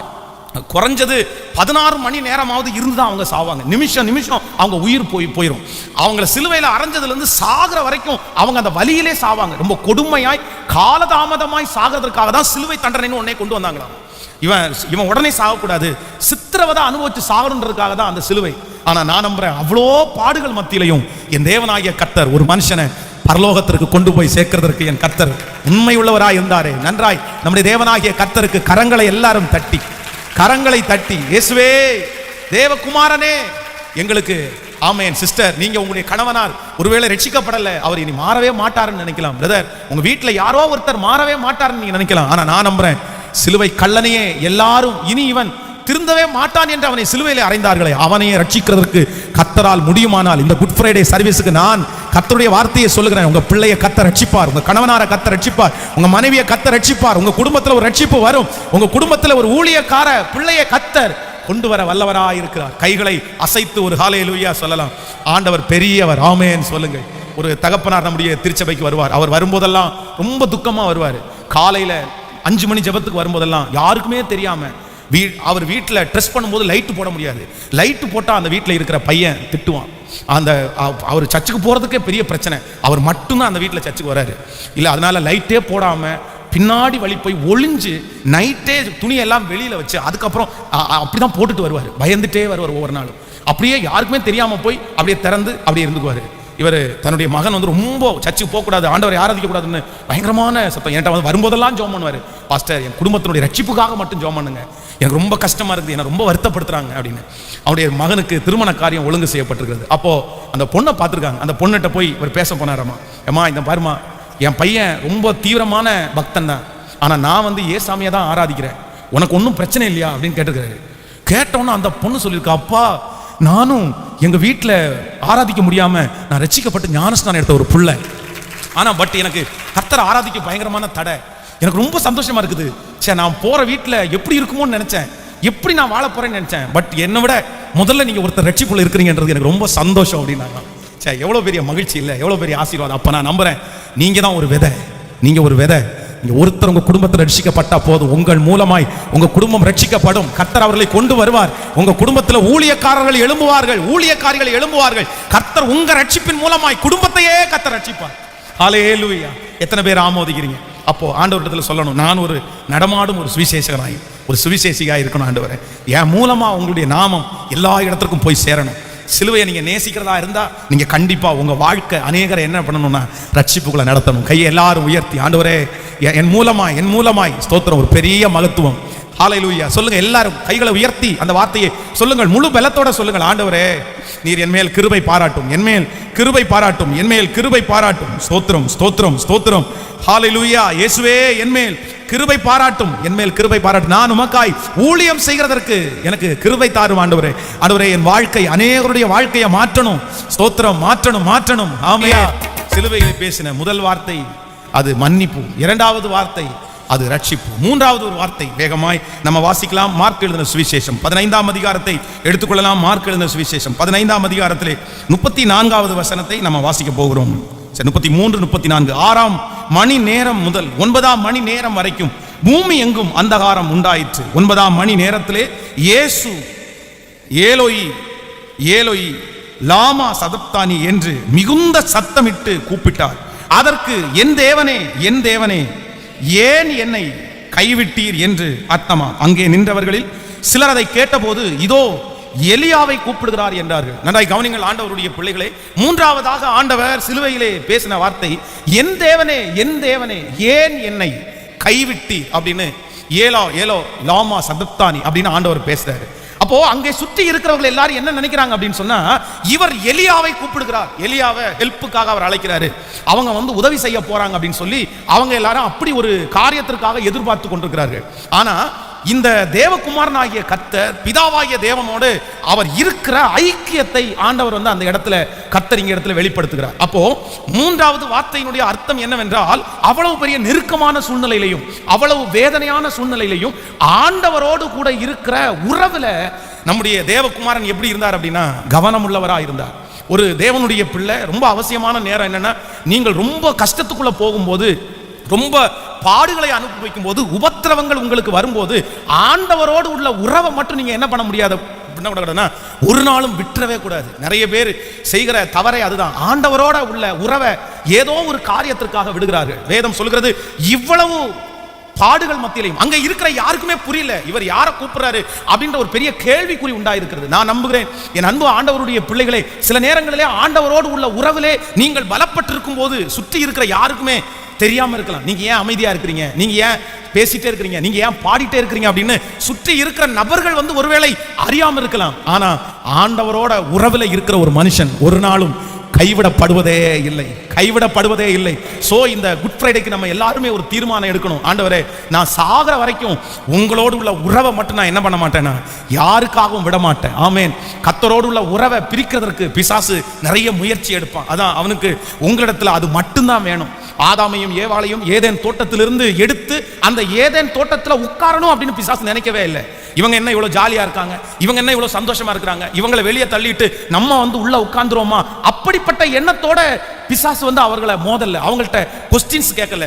அவனுக்கு ஒன்னே ஒண்ணு, தேவனும் இவர்களுக்கும் ஒரு பெரிய உறவு இருக்குது. காலையில வந்து ஆண்டவர் இவர்களோட பேசிக்கொண்டே இருக்கிறார். இல்ல இந்த உறவை துண்டிக்கணும்னு நினைச்சான், அந்த மாதிரி பிசாசு செஞ்சுட்டான். ஆண்டவருடைய பிள்ளைகளே, அதான் சத்துரு உங்களிடத்துல வேற எந்த ஆசீர்வாதத்தையும் புடுங்கணும்னு நினைக்க மாட்டான். ஆனா ஆண்டவரோடு உள்ள உறவை எடுக்கணுன்றதுல அவன் ரொம்ப தீவிரமா இருப்பான். ஆண்டவருடைய உறவை எடுப்பதற்கு வேலை பழுக்களை கொடுப்பான், பிரச்சனைகளை அனுமதிப்பான். ஆனா ஆண்டவருடைய பிள்ளைகள் ஒரு தீர்மானம் எடுங்க, எந்த சூழ்நிலை வந்தாலும் நான் மரணம் வரைக்கும் ஆண்டவரோடு உள்ள உறவுல நான் சரியானவனாக இருப்பேன். ஆமென் சொல்லுங்கள். கைகளை எல்லாரும் உயர்த்தி சொல்லுங்கள் இந்த மூன்றாவது வார்த்தைக்காக. ஆண்டவரே, உம்மோடு உள்ள உறவிலே இருந்து யாரும் என்னை பிரிக்க முடியாது. சொல்லுங்கள், சத்தத்தை உயர்த்தி சொல்லுங்கள். ஹல்லேலூயா. யாரும் என்னை பிரிக்க முடியாது. நான் உம்மோடு வாழுவேன். ஆண்டவரே, உம்மோடு நான் இருப்பேன், உம்மோடு நான் நடப்பேன், உம்மோடு பேசிக்கொண்டே இருப்பேன். எத்தனை போராட்டங்கள் வந்தாலும் நான் கிறிஸ்துவின் அன்பை விட்டு என்னை பிரிக்கவே முடியாது. கிறிஸ்துவின் அன்பை விட்டு என்னை பிரிக்கவே முடியாது. ஹல்லேலூயா. எல்லாரும் நீங்கள் ஒரு தீர்மானம் எடுக்கணும். அதான் அப்போஸ்தலனாகிய பவுல் சொல்கிறார், கிறிஸ்துவின் அன்பை விட்டு என்னை பிரிப்பவன் யார்? உபத்திரவமோ, வியாகுலமோ, பசியோ, பட்டினியோ, நிர்வாணமோ, நாசமோசமோ, இவை அனைத்தும் கிறிஸ்துவின் அன்பை விட்டு என்னை பிரிக்க மாட்டாது என்று நிச்சயித்திருக்கிறேன். ஒரு நாள் ஆண்டவரை பார்க்கறதுக்கு காலதாமதம் பண்ணிட்டீங்கன்னா உங்க இருதயம் அப்படியே துடிக்கணும். ஐயோ, எப்ப ஆண்டவரை பார்ப்பேன், எப்ப ஆண்டவரிடத்துல நான் பேசுவேன். அந்த உறவுல ஒரு கேப்பை கொண்டு வந்துட்டீங்க அப்படின்னு சொன்னா பிசாசு அதை பார்த்துட்டே இருந்தா அந்த கேப்பை ரொம்ப பெருசு பண்ணிடுவான். நீங்க பாருங்க, நீங்க கவனிங்க, ஒரு வாரம் சர்ச்சுக்கு வர்றதற்கு யாராவது ஒருத்தர் தடையா இருந்தீங்க அப்படின்னு சொன்னா சிலருக்கு பார்த்தீங்கன்னா தொடர்ந்து 3 வாரம் சர்ச்சுக்கு வர முடியாது. ஒரு வாரம் தான் இவங்களுக்கு வேலை. ஒரு வாரம் தான் அந்த மாதிரி சிச்சுவேஷன்ல இவங்க. ஆனா காரணமே இல்லாம 2 வாரம் தொடர்ந்து லீவ் எடுப்பாங்க பாருங்க சர்ச்சுக்கு. அப்போ ஒரு கண்டினியூவா நீங்க ஜெபம் பண்ணிட்டு இருக்கீங்கன்னா அந்த ஜெபம் கண்டினியூவா இருக்கிற வரைக்கும் போகும். ஒரே ஒரு நாள் ஏதோ வேலைப்பளவு நிமித்தமா அந்த வேதம் வாசிக்கல, அந்த ஜெபம் பண்ணல அப்படின்னு சொன்னா கண்டினியூவா ஒரு 10 நாள் ஜெபம் பண்ண முடியாது. அதுக்கப்புறம் நீங்க முயற்சி எடுத்து பாதுகாத்து, சிலர் அந்த ஜெபத்தை விட்டு பல வருஷமே ஆச்சு, சிலர் அந்த வேத வாசிப்பை விட்டு ரொம்ப வருஷமே ஆச்சு, திரும்ப அந்த வேத வாசிப்பு அவங்களுக்கு வரவே இல்லை, திரும்ப அந்த ஜெபம் வரவே இல்லை. ஏன் அப்படின்னா பிசாசு ஆண்டவரை விட்டு பிரிச்சு ரொம்ப தூரம் சிலரை கொண்டு போயிட்டான். ஆனா இன்றைக்கு இந்த குட் ஃப்ரைடே அன்னைக்கு ஆண்டவர் உங்களை திரும்பவும் ஞாபகப்படுத்துகிறார். மகளே, மகனே, என் மேல் உள்ள உறவுதான் உன்னை பலப்படுத்தும், என் மேல் உள்ள உறவுதான் உன்னை ஆசீர்வதிக்கும். நீ என்னோடு கூட நடக்கும்போது தான் பொல்லாங்கனுக்கு நீ தப்புவிப்பாய், எதிரிக்கு நீ தப்புவிப்பாய், ஆபத்துக்கு நீ தப்புவிப்பாய். இந்த உலகத்திற்கு தப்புவிக்க வேண்டும் என்றால் ஆண்டவரோடு உள்ள உறவு உங்களுக்கு சரியா இருக்கணும். எத்தனை பேர் ஆமோதிக்கிறீர்கள்? கைகளை அசைத்து ஒரு ஹல்லேலூயா சொல்லலாம். ஆமென் சொல்லுங்கள். புரிகிறதா? அப்போ மூணாவது நான் நம்புறேன், ஆண்டவர் சிலுவையில் என்ன சொல்றாரு அப்படின்னு சொன்னா, ஃபர்ஸ்ட் முதலாவதாக கர்த்தர் மன்னிப்பு, இரண்டாவதாக ரட்சிப்பு, மூன்றாவதாக உறவு. சொல்ல என்ன எழுதணும் அப்படின்னா உறவு. மூன்றாவதாக ஆண்டவர் பேசின வார்த்தையிலே ஒரு உறவு இருக்கிறது. அந்த உறவை யாருக்காகவும் என்ன பண்ணலைன்னா விட்டு கொடுக்கவே இல்லை. ஆமென். 1000 பேர் உங்க வாழ்க்கையில வரலாம் சிஸ்டர், பிரதர், ஆனா கர்த்தரை மட்டும் நீங்க யாருக்காகவும் என்ன பண்ணக்கூடாதுன்னா விட்டுறவே கூடாது. எல்லாரும் பாதி வழியோட போயிடுவாங்க, எல்லாரும் ஒரு சட்டன் பீரியட் வரைக்கும் தான் நம்மோடு இருப்பாங்க. ஆனா கடைசி வரைக்கும் நம்மோடு கூட இருக்கிறவர் கர்த்தர் ஒருவரே, சாகர வரைக்கும் நம்மோடு கூட இருப்பவர். அதனால என்ன உங்களை விட்டு பிரிக்கிறதற்கு நான் அனுமதிக்கவே மாட்டேன். ஆண்டவரே, உமக்காக மரிக்க வேண்டும் என்றாலும் மரிப்பேன், ஆனா ஒரு நாளும் உம்மை விட்டு நான் பிரியவே மாட்டேன். எத்தனை பேர் சொல்லுகிறீர்கள்? வேதம் சொல்லுது, அவரும் நானும் ஒன்றாக இருக்கிறோம். எப்படி சொன்னார் அநேக இடத்துல? அவரும் நானும் எப்படி இருக்கும்? அப்போ ஒன்று நினைங்க ஆண்டவருடைய பிள்ளைகளே, உலகத்தில் 1000 உறவுகள் நம்மளை தேடி வருவார்கள். ஆனா அதுக்காக ஆண்டவரோடு உள்ள உறவை நீங்க என்ன பண்ணிடக்கூடாதுன்னா, சொல்லுங்க சத்தமாய், நீங்க ரெகுலரா பைபிள் வாசிக்கிறவங்க வாசிடணும், ரெகுலரா ஜெபம் பண்றவங்க நீங்க ஜெபம் பண்ணணும். அதை எந்த விதத்திலையும் நீங்க என்ன பண்ணிடக்கூடாதுன்னா அதை தடுத்துறவே கூடாது. ஆனா ஒரு நாள் விட்டுட்டீங்கன்னா திரும்ப செய்ய முடியாது. அதனால எல்லாருமே இந்த குட் ஃப்ரைடேக்கு பைபிள் வாசிக்க ஆரம்பிக்காதவங்க திரும்ப வாசிக்க ஆரம்பிச்சிருங்க, திரும்ப ஜெபம் பண்ணுங்க. உங்களையும் தேவனையும் என்ன பண்ண முடியாதுன்னா பிரிக்கவே கூடாது. அப்படி இருந்தீங்கன்னா உங்க வாழ்க்கையில எது நடந்தாலும் அது தீமையா முடியாது, அது நன்மையா மட்டும்தான் முடியும். அது கர்த்தருடைய பெர்மிஷன் இல்லாம எதுவுமே நடக்காது. ஆனா நீங்க உறவுல பலப்படலைன்னா, அதான் நீங்கள் யோபுவின் புஸ்தகத்தை வாசிக்கும் போது வேதம் சொல்லுது, யோபு பார்த்துட்டே இருந்தா. நம்ம நீங்க அவங்க பிள்ளைகளை குறித்து வேதத்தில் வாசிக்கும் போது ஒரு நாள் அவங்க பிள்ளைங்க எல்லாம் சேர்ந்து திராட்சரசம் பரிமாறப்படுதாங்க. அப்ப நான் நம்புறேன், பிசாசுக்கு அவங்கள கொல்றதற்கு, அவங்கள அழிக்கிறதற்கு அவன் எப்படி வகை பார்க்கறான் அப்படின்னா, நான் ஒன்றும் சும்மா கொல்லலையே, அங்க ஏதாவது ஒரு காரணம் இருக்கணும், ஏதாவது ஒரு பாவம் இருக்கணும். உங்க வாழ்க்கையிலையும் அப்படிதான். சத்துரு எப்ப தடுமாறுவீங்க, எப்ப கீழே விழுவீங்க, எப்ப ஜெபம் பண்ணாம இருப்பீங்கன்னு பார்த்துட்டே இருப்பான். அந்த நேரத்துல தான் போராட்டம் நடக்கும், அந்த நேரத்துல தான் உங்களுக்கு பிரச்சனை வரும். வேற எந்த அப்பதான் களை விதைப்பான். அதனால அந்த உறவுல கரெக்டா இருந்துட்டீங்கன்னா அவன் சோதிச்சா கூட நம்ம பொன்னாக விளங்குவோம். ஆமென் சொல்லுங்க. அப்போ ஃபர்ஸ்ட் மன்னிப்பு, இரண்டாவது ரட்சிப்பு, மூன்றாவது உறவு, நம்பர் 4. 4வது ஒரு வசனத்தை வாசிக்கலாம். யோவான் எழுதின சுவிசேஷம் 19ஆம் அதிகாரத்தை எடுத்துக்கொள்ளுங்கள். யோவான் எழுதின சுவிசேஷம் 19ஆம் அதிகாரத்திலே ஸ்தோத்திரம் 19ஆம் அதிகாரம் 28வது வசனத்தை நம்ம வாசிக்க போகிறோம். 19ஆம் அதிகாரத்திலே 28வது வசனத்தை. அதற்கு பின்பு எல்லாம் முடிந்தது என்று இயேசு அறிந்து வேத வாக்கியம் நிறைவேறத்தக்கதாக தாகமாய் இருக்கிறேன் என்றார். காடி நிறைந்த பாத்திரம் அங்கே வைக்கப்பட்டிருந்தது. அவர்கள் கடற்காளானை காடியிலே தோய்த்து ஈசோப்பு தண்டிலே மாட்டி அவர் வாயினிடத்தில் நீட்டி கொடுத்தார்கள். இயேசு காடியை வாங்கின பின்பு முடிந்தது என்று சொல்லி தலையை சாய்த்து ஆவியை ஒப்பு கொடுத்தார். கர்த்தருடைய பிள்ளைகளே, இந்த இடத்திலே வேதம் நமக்கு சொல்லுகிறது, ஆண்டவர் சொல்லுகிறார், வேத வாக்கியம் நிறைவேறத்தக்கதாக தாகமாய் இருக்கிறேன் என்றார். சோ 4வது ஆண்டவராகிய இயேசு கிறிஸ்து சிலுவையிலே பேசின வார்த்தை என்ன வார்த்தையை பேசினார் அப்படின்னா, தாகமாய் இருக்கிறேன் என்று ஆண்டவர் பேசினாராம். அவர் நிறைய பேருக்கு ஜீவ தண்ணீரை கொடுத்தார். வேதத்திலே பல இடங்களிலே ஆண்டவர் இந்த தாகத்தை குறித்து ஆண்டவர் சொல்லுகிறார். சமாரியா, நீங்க சமாரியா தேசத்து அந்த ஸ்திரீனிடத்துல போய் ஆண்டவர் சொல்றார், நான் தாகமாய் இருக்கிறேன் அப்படின்னு அந்த இடத்துல நம்ம வாசிக்க முடியும். இப்படி பல இடத்திலே ஆண்டவர் சொல்லி இருந்தாலும் சில இடங்களிலே ஜனங்களுக்கு தாகத்தை தீர்க்கிற தண்ணீரை வைத்திருக்கிறார். இப்பொழுது பரமபிதா தேவகுமாரன் அவருக்கு நிறைய களைப்பு, பல மணி நேரமாக அவர் தண்ணீர் எதுவும் குடிக்கல, அவருக்கு உடம்புல இருந்து நிறைய ரத்தம் வெளியே போகிறது, களைப்பு. அவர் சிலுவையை தூக்கி கொண்டு வரும்போது மேலே இருந்து அடிக்கிற அந்த வெயில் அவர் மேல அதிகமாய் படுகிறது. இப்படி இதனால அவருக்கு தாகம் வந்திருக்கும் அப்படின்னு நினைச்சவங்க அங்க இருக்கிற ஒரு குச்சியில அந்த கடற்பாசியை எடுத்து மாட்டி அதை கொடுக்குறாங்களாமா. ஆனா ஆண்டவர் அதை வாங்க ஆண்டவர் மறுத்துட்டார். அதை ஆண்டவர் வாங்கி குடிக்கலாம் இல்லை. அப்ப நான் என்ன நம்புறேன் அப்படின்னா, அவருடைய தாகம் தண்ணீரை குடிப்பதற்காக அல்ல. ஏற்கனவே சீடர்களுக்கு திருவிருந்து கொடுக்கும் போதே ஆண்டவர் சொன்னார், நான் இதற்கு அப்புறம் இப்ப நான் என்ன பண்ண மாட்டேன்னா, எனக்கு மேல கர்த்தர் வச்சிருக்கிற அது நிறைவேறுகிற அளவுக்கும் நான் புசித்து குடிக்க முடியாது அப்படின்னு சொல்றாரு. அப்போ அவருடைய தாகம் முதல்ல என்னன்னா, அங்கே நிற்கிற ஆத்துமாக்களை குறித்த தாகம் தான் அவருக்கு இருந்தது. ஆமேன். எல்லா தேவனுடைய மக்களுக்கும், ரட்சிக்கப்பட்ட எல்லா தேவனுடைய பிள்ளைகளுக்கும் கண்டிப்பா இந்த உலகத்தில் இருக்கிற ஆத்துமாக்கள் மேல ஒரு தாகம் கண்டிப்பா வேணும். ஆமேன் சொல்லுங்கள். எல்லாரும் ஆண்டவரத்தில் கேட்கணும், ஆண்டவரே எனக்கு ஒரு ஆத்துமா தாகத்தை தாங்க. யாராவது உங்களுடைய தெருவில் ரட்சிக்கப்படாதவர்கள் அவர்களுடைய சரீரத்தை கிழிக்கும் போது உங்களை அறியாமலே கண்ணீர் வரணும், நீங்க அவர்களுக்காக அழணும். நீங்க விக்கிரக ஆராதனை செய்கிறவர்களுக்காக திறப்பில் நிற்கணும், ரட்சிக்கப்படாதவர்களுக்காக திறப்பில் நிற்கணும். உங்களை அறியாமலே அப்படிப்பட்ட சூழ்நிலையிலே நீங்கள் ஒரு ஜெபத்தை அவர்களுக்காக ஏறெடுக்கணும். அதுதான் ஆத்துமாக்கள் மேல இருக்கிற தாகம். ஆனா இன்றைக்கு இந்த ஆத்துமா தாகம் ரொம்ப குறைஞ்சு போயிட்டு இருக்குது. ஆத்துமாக்கள் மேல நிறைய பேருக்கு தாகம் இல்லை. அவங்க சிலர் நிறைய பேர் தற்பிரியராய் மாறிவிட்டார்கள். ஆனா அப்படி இல்லை ஆண்டவருடைய பிள்ளைகளை. நான் நம்புறேன், நீங்க மட்டும் தாகம் உள்ளவர்களாய் இருப்பீர்களே, ஆனால் நீங்க ஒரு நம்பக்கூடிய ஒரு மனிதர்களாய் மாறுவீர்கள். விசுவாசிக்கிறீர்களா? 2002வது வருஷம் இதே ராமநாதபுரத்திலிருந்து இந்த நல்லாம்பாளையம் வருகிற வழியில இருக்கிற எல்லா கோயில்களையும் கரங்களை நீட்டி அப்படியே அந்த ஜனங்களுடைய அறியாமையை பார்த்து அப்படியே அழுது ஜோம் பண்ணி பஸ்ல இருக்கும் போதெல்லாம் கண்ணீர் விட்டு இந்த ஊழியத்திற்காக வரும்போது அப்படியே அழுதுட்டே வருவேன். நல்லாம்பாளையத்துல தான் வாரத்திற்கு ஒரு நாள் வெள்ளிக்கிழமை ஊழியத்திற்காக வருவேன். அப்ப அந்த பஸ்ல ஏறி உட்கார்ந்த உடனே சுற்றி நடக்கிறதெல்லாம் தெரியும் பாருங்களேன். ஒரு பக்கத்துல சண்டை போடுறது, ஒரு பக்கத்துல பிராந்தி ஷாப்பு நிறைஞ்சு வழிகிறது, ஒரு பக்கத்துல ஜனங்கள் கண்டிருந்தும் காணாம அப்படி அந்த மாதிரி ஆராதிக்கிறது. ஒவ்வொரு இடத்துக்கு முன்னாடி வரும்போது பிராந்தி ஷாப்பை பார்க்கும்போது, ஆண்டவரே இதுக்கு நேரா ஓடி போறவங்க திருச்சபைக்கு வரமாட்டாங்களா? ஆனா நான் நம்புறேன், 2002வது வருஷம் நான் ஆத்துமாக்களுக்காக கதறினேன். ஆனா ஆண்டவர் இந்த பட்டணத்துல இன்றைக்கு என்னை ஊழியக்காரனாய் கர்த்தர் நிறுத்தி இருக்கிறார். ஆமென்.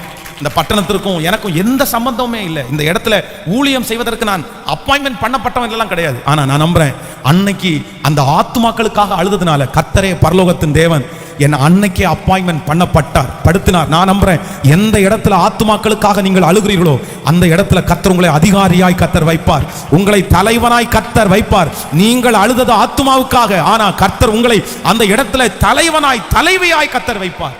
சோ எல்லாரும் நம்ம ஜெபிக்கணும், என் தலையெல்லாம் தண்ணீர் ஆகணும், என் கண்களெல்லாம் கண்ணீர் ஊற்றாகணும். ஆமேன்னு சொல்லுவோம். எரேமியா அப்படிதான் சொல்றாரு, என் தலையெல்லாம் தண்ணீர் ஆகட்டும், என் கண்கள் கண்ணீர் ஊற்றுமானால் நலமா இருக்கும், அப்பொழுது என்னுடைய அழிந்து போகிற பட்டணத்திற்காக நான் என்ன பண்ணுவேன்னா ஜெபிப்பேன். ஆமேன்னு சொல்லுங்கள். ஒவ்வொரு வாலிபனுக்கும் ஆத்மா தாகம் வரணும், சின்ன பிள்ளைகளுக்கு ஆத்மா தாகம் வரணும். ஆத்மா தாகம் இருக்கிறவங்க கையில கர்த்தர் பெருசா நம்புவார். ஆமேன். எல்லாரும் கையை உயர்த்தி கேட்கலாம், ஆண்டவரே ஓ ஸ்தோத்திரம், எனக்கு ஒரு ஆத்மா தாகம் வேண்டும்.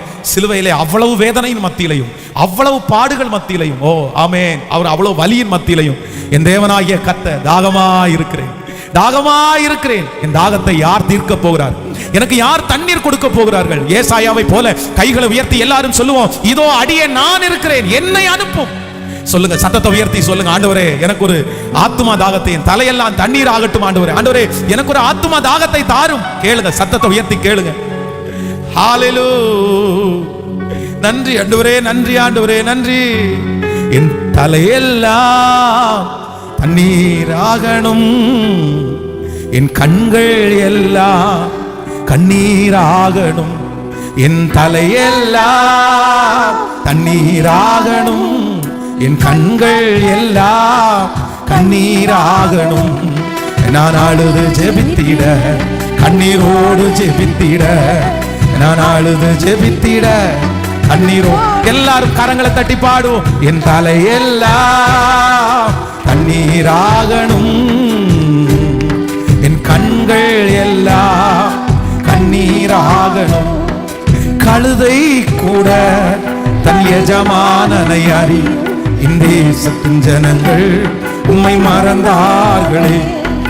கழுதை கூட தன் எஜமானனை அறியும், என் தேசத்தின் ஜனங்கள் உம்மை மறந்தார்களே.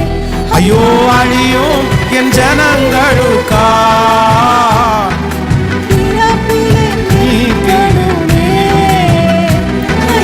அழியும் என் ஜனங்களுக்கா நான் திறப்பிலே நீக்கணும். கரங்களை மேல தட்டி என் தலையெல்லாம் கண்ணீராகணும், கண்கள் எல்லாம் கண்ணீராகணும்.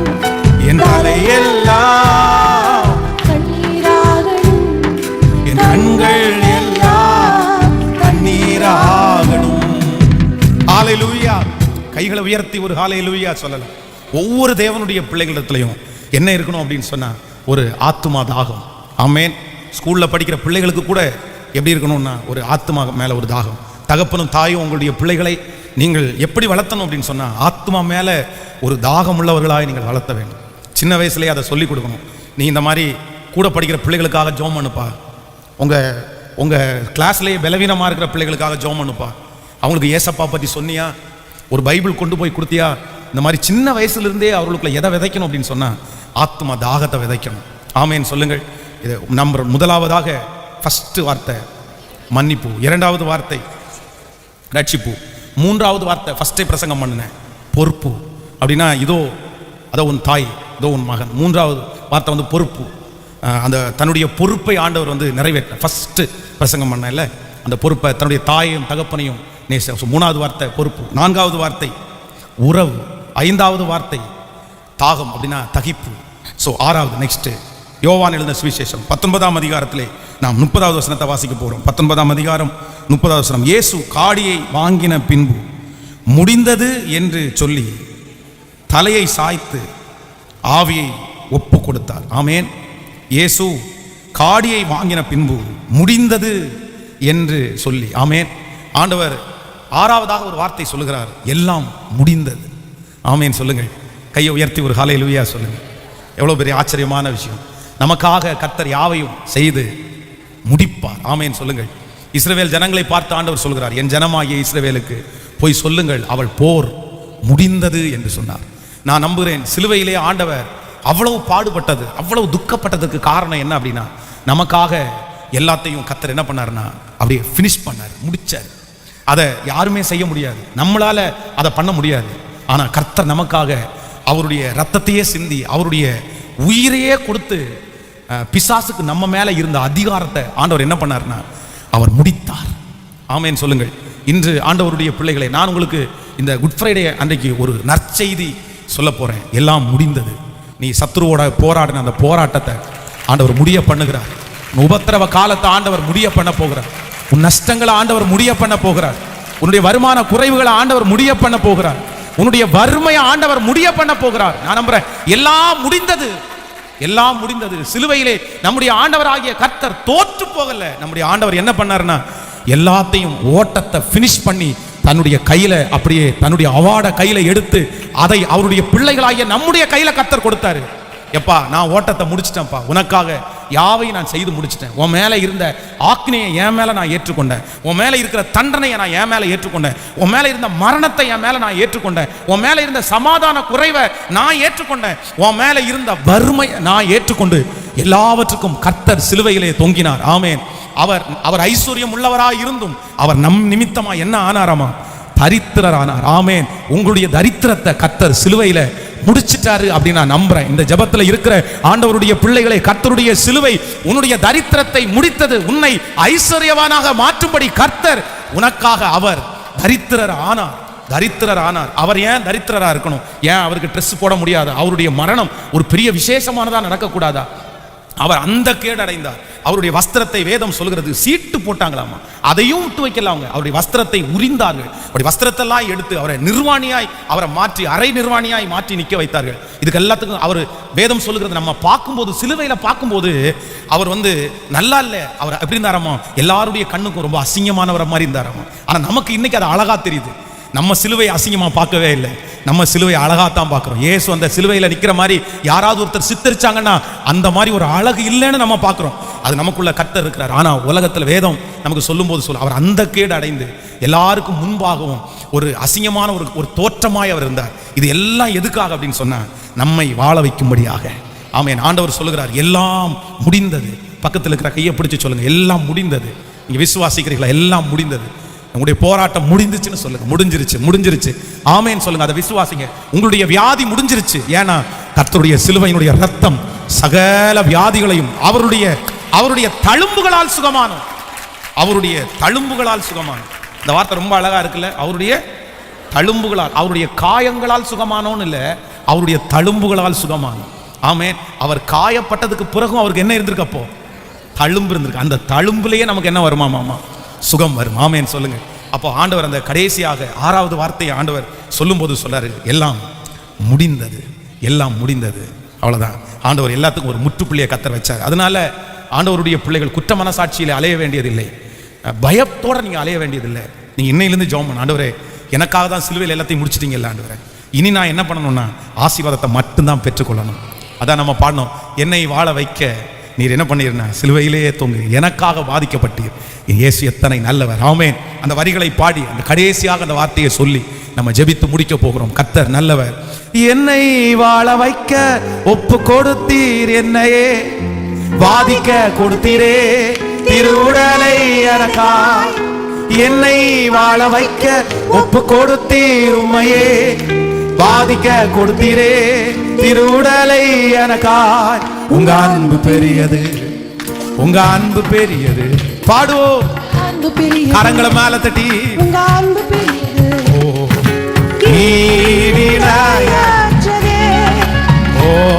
உங்க கிருபை பெரியது, உங்க கிருபை பெரியது, உங்க கிருபை பெரியது, உங்க கிருபை பெரியது. கிருபையான பெரியது, உங்க கிருபை பெரியது, உங்க கிருபை பெரியது, உங்க கிருபை பெரியது.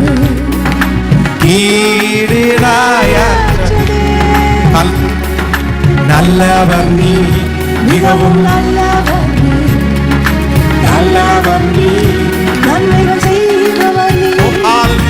நல்லவர் நீ, மிகவும் நல்லவர் நீ, நல்லவர் நீ, நன்மைகள் செய்பவர் நீ.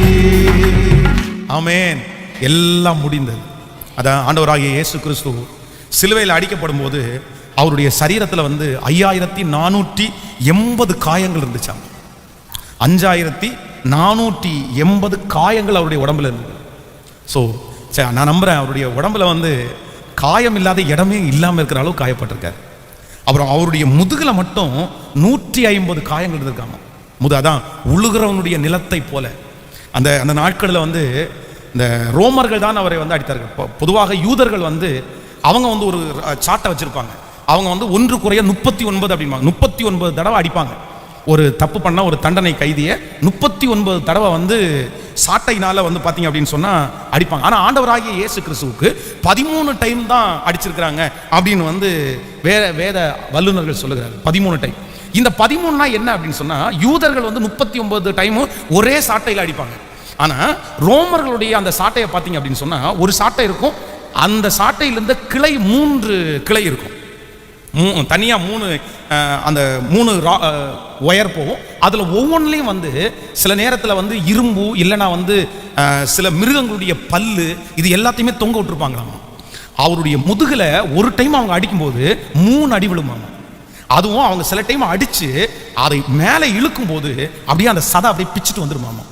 ஸோ என்னுடைய ஆண்டவருக்கு வந்து முதுகுல மட்டும் பார்த்தீங்கன்னா 150 காயங்கள் பட்டிருக்காரு அவர். அப்போ இது எல்லாம் யாருக்காக அப்படின்னு சொன்னா, நான் சொல்றேன், நம்ம மேல ஆண்டவர் வச்ச அன்பு தாங்க அதுக்கு காரணம். இன்னும் அவருடைய தலையில மட்டும் 17 துளைகள் இருந்துச்சாம், 17 துளைகள் அவருடைய தலை. அப்படின்னா அந்த முள்முடி வச்சாங்கல்ல, அந்த முள்முடியை வச்சு அந்த குச்சியை வச்சு ஓங்கி அடிச்சதுனால 17 இடத்துல வந்து அந்த முள் வந்து உள்ள தொலை போட்டுட்டு போச்சாம். அப்போ வந்து சிலுவை தண்டனை அப்படின்றது வந்து ரொம்ப கொடுமையானது. கடந்த நாட்களில் ஆராய்ச்சியாளர்கள் வந்து அந்த அந்த சிலுவை தண்டனை கொடுக்குற அந்த இடத்துல வந்து தேடும் போது அவங்க கையில் சில அந்த எலும்பு துண்டுகள் மண்டை ஓடுகள் இருந்துச்சாமா. அப்போ அந்த மண்டையோட பார்த்தீங்கன்னா அந்த மண்டை ஓட்டுக்குள்ள ஓட்டை இருந்துச்சாமா. அப்போ அந்த எலும்பு அவங்கள அடிச்ச ஆணிகள் வந்து எலும்பை ஓட்டை போட்டுட்டு உள்ள போயிருக்குது, ஜீவனோட வச்சிருச்சு. அப்போ நம்முடைய ஆண்டவர் வந்து எவ்வளவு சித்திரவதை செய்திருக்கிறார்கள், எவ்வளவு சித்திரவதை. அவரை வந்து கூட்டிட்டு போகும்போது 350 கால்நடை சேவர்களும் 50 குதிரை வீரர்களும் வந்து அவரை வந்து ஒரு பாவிய, ஒரு துரோகிய, ஒரு தேச துரோகியை கூட்டிட்டு போறது மாதிரி, தண்டனை கைதியை கூட்டிட்டு போன மாதிரி அப்படி 350 பேர் நடந்தும் 50 பேரும் வந்து குதிரையிலையும் அப்படியே அவரை கூட்டிட்டு போனாங்களாமா. ஸோ இத்தனை பாடுகளும் யாருக்காக அப்படின்னு சொன்னா, நான் நம்புறேன் நமக்காகவே ஆண்டவர் பெற்றுக்கொண்டார். அதான் சொல்றாரு, அவருடைய தழும்புகளால நம்ம என்ன ஆனோம் அப்படின்னு. அப்பதான் அந்த சிலுவையில இவ்வளவு வலியையும் அனுபவித்து கர்த்தர் சொல்கிறார், எல்லாம் முடிந்தது, எல்லாம் முடிந்தது. நான் நம்புறேன் இந்த செய்தியில எந்த வார்த்தை உங்களுடைய வாழ்க்கையில் நடக்கணுமோ இந்த வார்த்தை கண்டிப்பா நடக்கணுங்க உங்களுக்கு. நான் நம்புறேன் அவருடைய சிலுவை எல்லாத்தையும் முடிச்சிடணும் உங்களுக்கு. இந்த குட் ஃப்ரைடே தான் உங்களுடைய கஷ்டத்தினுடைய கடைசி நாளா மாறணும், உங்களுடைய வறுமையினுடைய கடைசி நாள் இதா மாறணும், உங்க வியாதியினுடைய கடைசி நாள் இதா தான் மாறணும். ஓ, நீங்க மற்றவங்களுக்கு முன்பாக வெட்கப்பட்டு நின்னது இதுதான் கடைசியாய் மாறணும். நான் நம்புறேன் உங்களுக்காக யாவையும் செய்து முடித்த அந்த கர்த்தர் இன்றைக்கு நமக்காக அதை செய்து முடிப்பாராக. ஹல்லேலூயா. கைகளை உயர்த்தி ஒரு ஹல்லேலூயா சொல்லலாம். அதான் ஆண்டவராகிய இயேசு கிறிஸ்து கிட்டத்தட்ட 17 மணி நேரம் வந்து தண்ணீரே இல்லாம ஆண்டவர் வந்து கஷ்டப்பட்டிருக்கிறார். 17 மணி நேரம் அவ்வளோ வெயில்ல, அவ்வளோ கஷ்டத்துலையும். கிட்டத்தட்ட நம்ம வந்து சில மூவியில பார்க்கும்போது ஒரே ஒரு டைம் ஆண்டவர் வந்து தடுமாறி விழுறது மாதிரி நம்ம வந்து பார்ப்போம். ஆனா ஒரு டைம் இல்லை, 3 டைம் தடுமாறி விழுந்திருக்கிறாரு. அந்த சிலுவை வைத்து அதை சுமக்க முடியாம 3 டைம் வந்து அவர் வந்து தடுமாறி விழுந்ததாக சொல்லுகிறாங்க. இந்த சிலுவையை வந்து ரொம்ப நாள் இருந்து சாகணும் அப்படின்னு தான் இந்த சிலுவை மரணம் கொடுக்க. அதனால தான் அவரை வந்து அந்த பெரிய காரில் வரும்போது அந்த சேவகன் குத்துவான்ல, குத்தும் போது பார்த்தீங்க அப்படின்னா ரத்தமும் தண்ணீரும் வரும்ல. அப்போ அவர் இறந்து போனதை பார்த்துட்டு அவன் ஆச்சரியப்பட்டானாமா, இவ்வளவு சீக்கிரமா அவர் இறந்து போவார்னு. சிலுவை தண்டனை கைதிகள் வந்து அவ்வளவு சீக்கிரமா இறந்தே போக மாட்டாங்களாமா, இஞ்சிஞ்சா அப்படியே நிமிஷமா சாவாங்களாமா. இன்னும் அந்த அந்த அவங்களுடைய உடம்புல இருக்கிற அந்த ரத்த வாடைக்கு கழுகுகள் வந்து சாகிறதுக்கு முன்னாடியே அப்படி நின்றுட்டு இருக்குமாமா. இவங்க 2 பேருடைய இவங்க கையும் காலும் கட்டப்பட்டிருக்கிறதுனால நீங்க வந்து பேஷன் ஆஃப் கிரைஸ்ட் அப்படின்ற அந்த அந்த மூவி இருக்குல்ல, அதை பார்க்கும்போது தெரியும். ஒரு கள்ளனுடைய அந்த கண்ணை வந்து கழுகு அப்படியே கொத்தி எடுத்துட்டு போற மாதிரி இருக்கும் பாருங்களேன். அது வந்து உண்மையிலே வந்து சிலுவை மரணத்தில் வந்து அவங்களை அடிக்கப்படும் போது அந்த அவங்க சாகிறதுக்கு முன்னாடி அந்த ரத்த வாடைக்கு அந்த ஏரியாவில் பெரிய பெரிய கழுகுகள் வந்து அந்த சிலுவைக்கு முன்னாடி நின்று அவங்களுடைய உடம்பை கொஞ்சம் கொஞ்சமா கொத்தி எடுக்குமாமா. அது அவ்வளவு ஒரு ஒரு மோசமான ஒரு சூழ்நிலையிலே ஆண்டவர் அவர் அதை தெரிந்து கொண்டார். இது எல்லாம் நான் சொல்றேன், உலகத்தானுக்கு இது சொன்னா யாருக்குமே புரியாது. நான் சொல்றேன், யார் இப்படி மரிச்சிருக்கா? அவங்க புராணத்துல யார் மரிச்சிருக்கா? அவங்களுடைய வேத அத்தியாயங்களை யார் மரிச்சிருக்கா? அவங்க வேதமே என்ன சொல்லுது அப்படின்னா, பெரும் காயங்களை ஏற்ற என் கர்த்தர் தான் கல்வாரி சிலுவையில மரித்திருக்கிறார் என்று அவங்களுடைய வேதமே சொல்லுது. நம்முடைய இயேசு வெறும் கிறிஸ்தவர்களுக்கு மட்டும் கடவுள் இல்லைங்க, இந்த உலகத்துக்கு முழு உலகத்திற்கும் நம்முடைய கர்த்தர், அவர்தான் கடவுள், அவர்தான் தெய்வம். எல்லாரும் கரங்களை தட்டி அவர்தான் அவர்தான் அவர்தான் அவர்தான் அவர்தான் ஆமென் ஹல்லேலூயா. அதான் அவருடைய சிலுவையில மேல வந்து INRI அப்படின்ற அந்த முத்திரையை போடும்போது அந்த முத்திரையை வைக்கக்கூடாதுன்னு அங்க இருக்கிறவங்க எல்லாம் பயங்கரமா ஃபைட் பண்ணாங்க. பொதுவாக அப்படிப்பட்ட ஒரு முத்திரை வைக்க மாட்டாங்களாமா. அந்த சிலுவைக்கு மேல அவங்க என்ன தப்பு பண்ணாங்களோ அந்த தப்பை சொல்லி இவன் கள்ள, இவன் திருடன் அப்படின்னு தான் வைப்பாங்களாமா. ஆனா இவருக்கு வந்து அந்த INRI அப்படின்ற அந்த வேர்டு வந்து அதான் நசரேயனாகிய இயேசு யூதருக்கு ராஜா, அதை எடுக்கிறதுக்காக ஃபைட் பண்ணும்போது அந்த ராஜா என்ன சொன்னாராமா, எழுதுனதே எழுதுனதே. அந்த கடைசி மூமெண்ட்ல பாத்தீங்கன்னா இயேசு மரிச்ச உடனே அந்த ரத்தத்தையும் அந்த தண்ணீரையும் பார்த்த அந்த சேவகன் முழங்கால் படிட்டு என்ன சொல்றாருன்னா, இவர் மெய்யாகவே தேவகுமாரன், மெய்யாகவே அவன் தான் அடிச்சான், அவன் தான் கூட நின்று எல்லாம் பார்த்தான். ஆனா ஐயோ, அவனை பார்த்தோன்னு ஆச்சரியமா இருந்துச்சு. அப்ப நான் நம்புறேன் நம்முடைய இயேசு இன்றும் ஜீவிக்கிறவரா இருக்கிறார். அதனால இந்த இயேசுவை எங்கேயுமே விட்டு கொடுத்துடக்கூடாது சிஸ்டர், பிரதர், எங்கேயுமே விட்டு கொடுத்துடக்கூடாது. சாகிற வரைக்கும் இவருக்காக வாழணும். அவர் அவ்வளவு பாடுபட்டிருப்பாரே, ஆனால் அவருக்காக அவமானத்தை படுறதுக்கு நமக்கு ஏன்? அவருக்காக நிந்தை நம்ம படக்கூடாதா? அவருக்காக கஷ்டப்படக்கூடாதா? நான் நம்புறேன் எனக்காக என் இயேசு மரித்தார், அவருக்காக எவ்வளவு பெரிய பாடுகளையும் அனுபவிக்கிறதற்கு நான் ஆயத்தமா இருக்கிறேன். நம்ம ஒரு சின்ன சின்ன பாடுகளுக்கு, சின்ன சின்ன கஷ்டத்துக்கு நம்ம அவ்வளவு வருத்தப்படுறோம். ஆனா இயேசு அவர் பட்ட பாடு ரொம்ப பெருசு. ஸோ நம்பர் 1, முதலாவது ஃபர்ஸ்ட் வார்த்தை என்ன அப்படின்னா மன்னிப்பு. இரண்டாவது வார்த்தை ரட்சிப்பு. மூன்றாவது வார்த்தை பொறுப்பு. நான்காவது வார்த்தை உறவு. ஐந்தாவது வார்த்தை தகிப்பு. ஆறாவது வார்த்தை முடிப்பு. ஏழாவது வார்த்தை ஒப்புவிப்பு.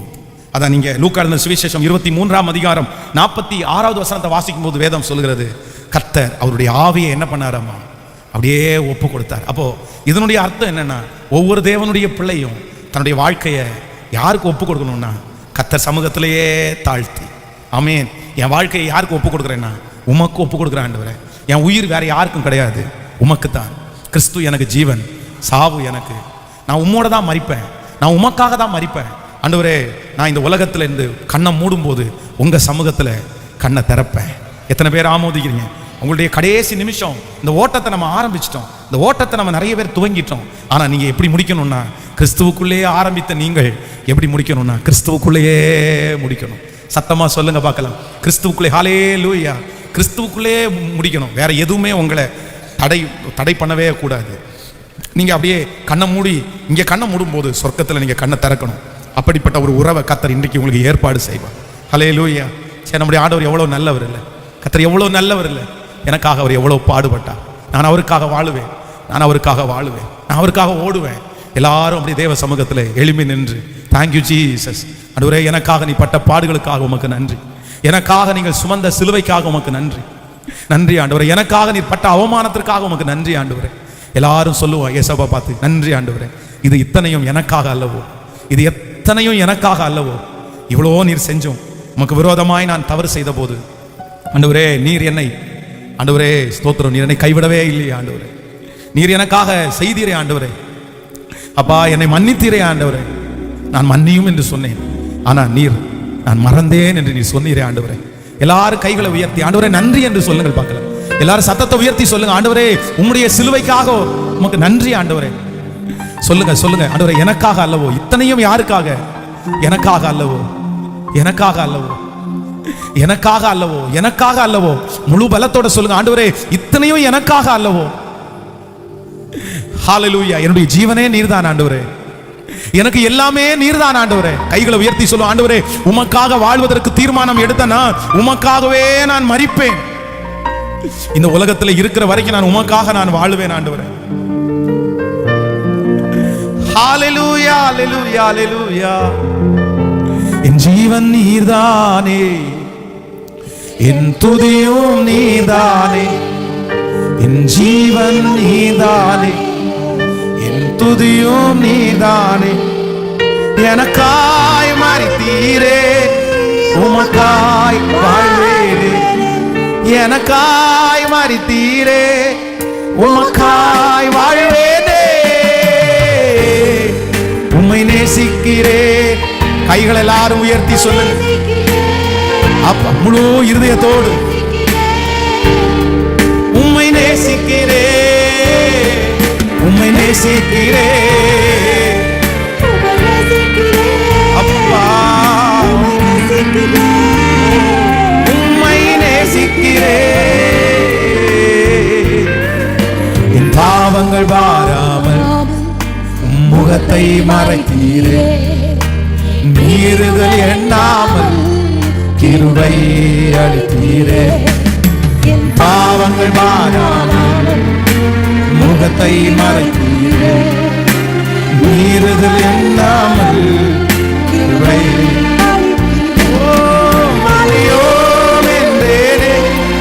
மறந்தேன்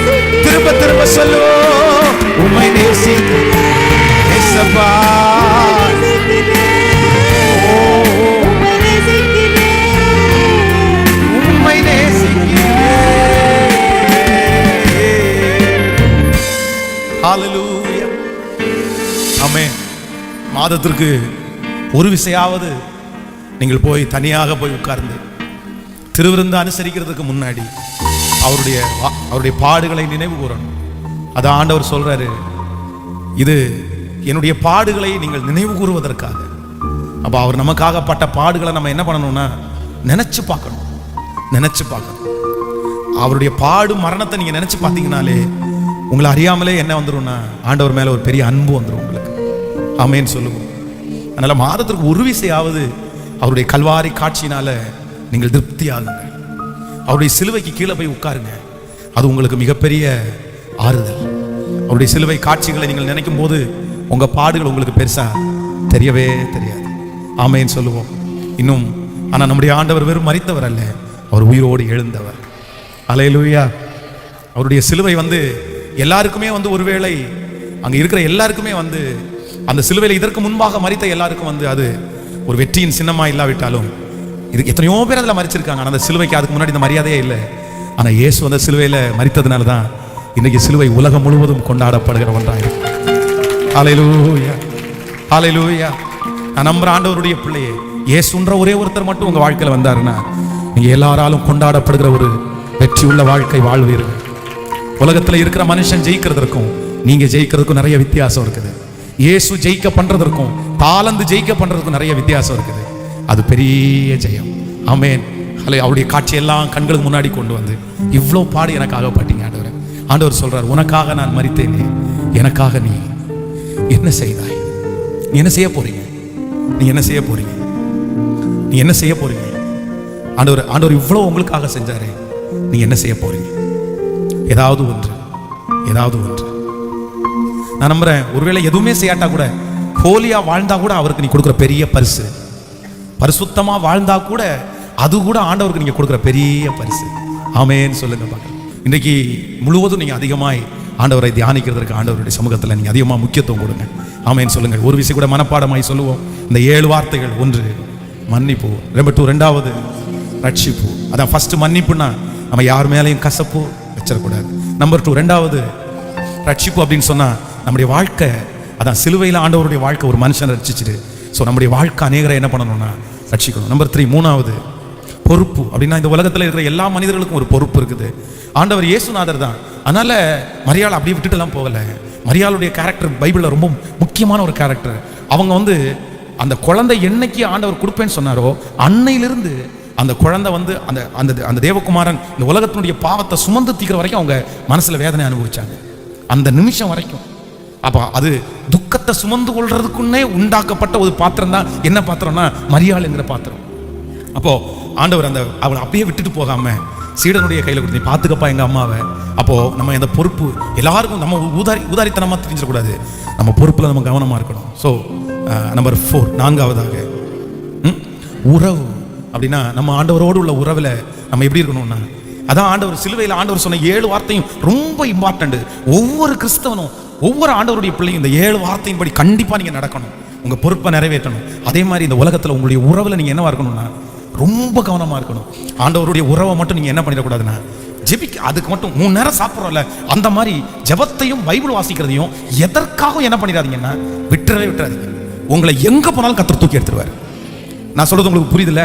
நீங்க ஜெபத்தையும் பைபிள் வாசிக்கிறதையும் மட்டும் நீங்க விட்டுறாதீங்க. நீங்க எங்க போனாலும் திரும்பி வருவீங்க. ஆண்டவர் உங்களை கைவிட மாட்டாரு. உங்களுக்கு நல்லபடியா தான் எல்லாம் நடக்கும். ஆண்டவர் எவ்வளவு பிரச்சனைக்குள்ள நீங்க போனாலும் கர்த்தர் உங்களை தூக்கி எடுத்து கொண்டு வர வல்லவரா இருக்கிறார். ஆமென் சொல்லுங்கள். So number 5 5வதாக தகிப்பு. அப்படின்னா தாகம். ஆண்டவருக்கு ஆத்துமாக்கள் மேல என்ன இருந்துச்சு அப்படின்னா ஆண்டவர் தாகமா இருந்தார். சோ நம்பர் 6 6வதாக எல்லாம் முடிந்தது, ஃபினிஷ்டு. நமக்காக ஆண்டவர் என்ன பண்ணாராமா, எல்லாம் முடிச்சிட்டாரு, எல்லாம் செஞ்சு முடிச்சிட்டாரு. அப்ப நம்மவும் அப்படிதான். நம்ம கொடுத்துருக்கிற ஓட்டத்துல நீங்க வெறுங்கையா போயிடக்கூடாது. நீ என்ன பண்ணணும்னா எல்லாத்தையுமே ஓட்டத்தை ஓடி முடிக்கணும். அதான் இந்த சாட்சியை சொல்லி உங்களுக்கு ஜெபித்து முடிக்கிறேன்.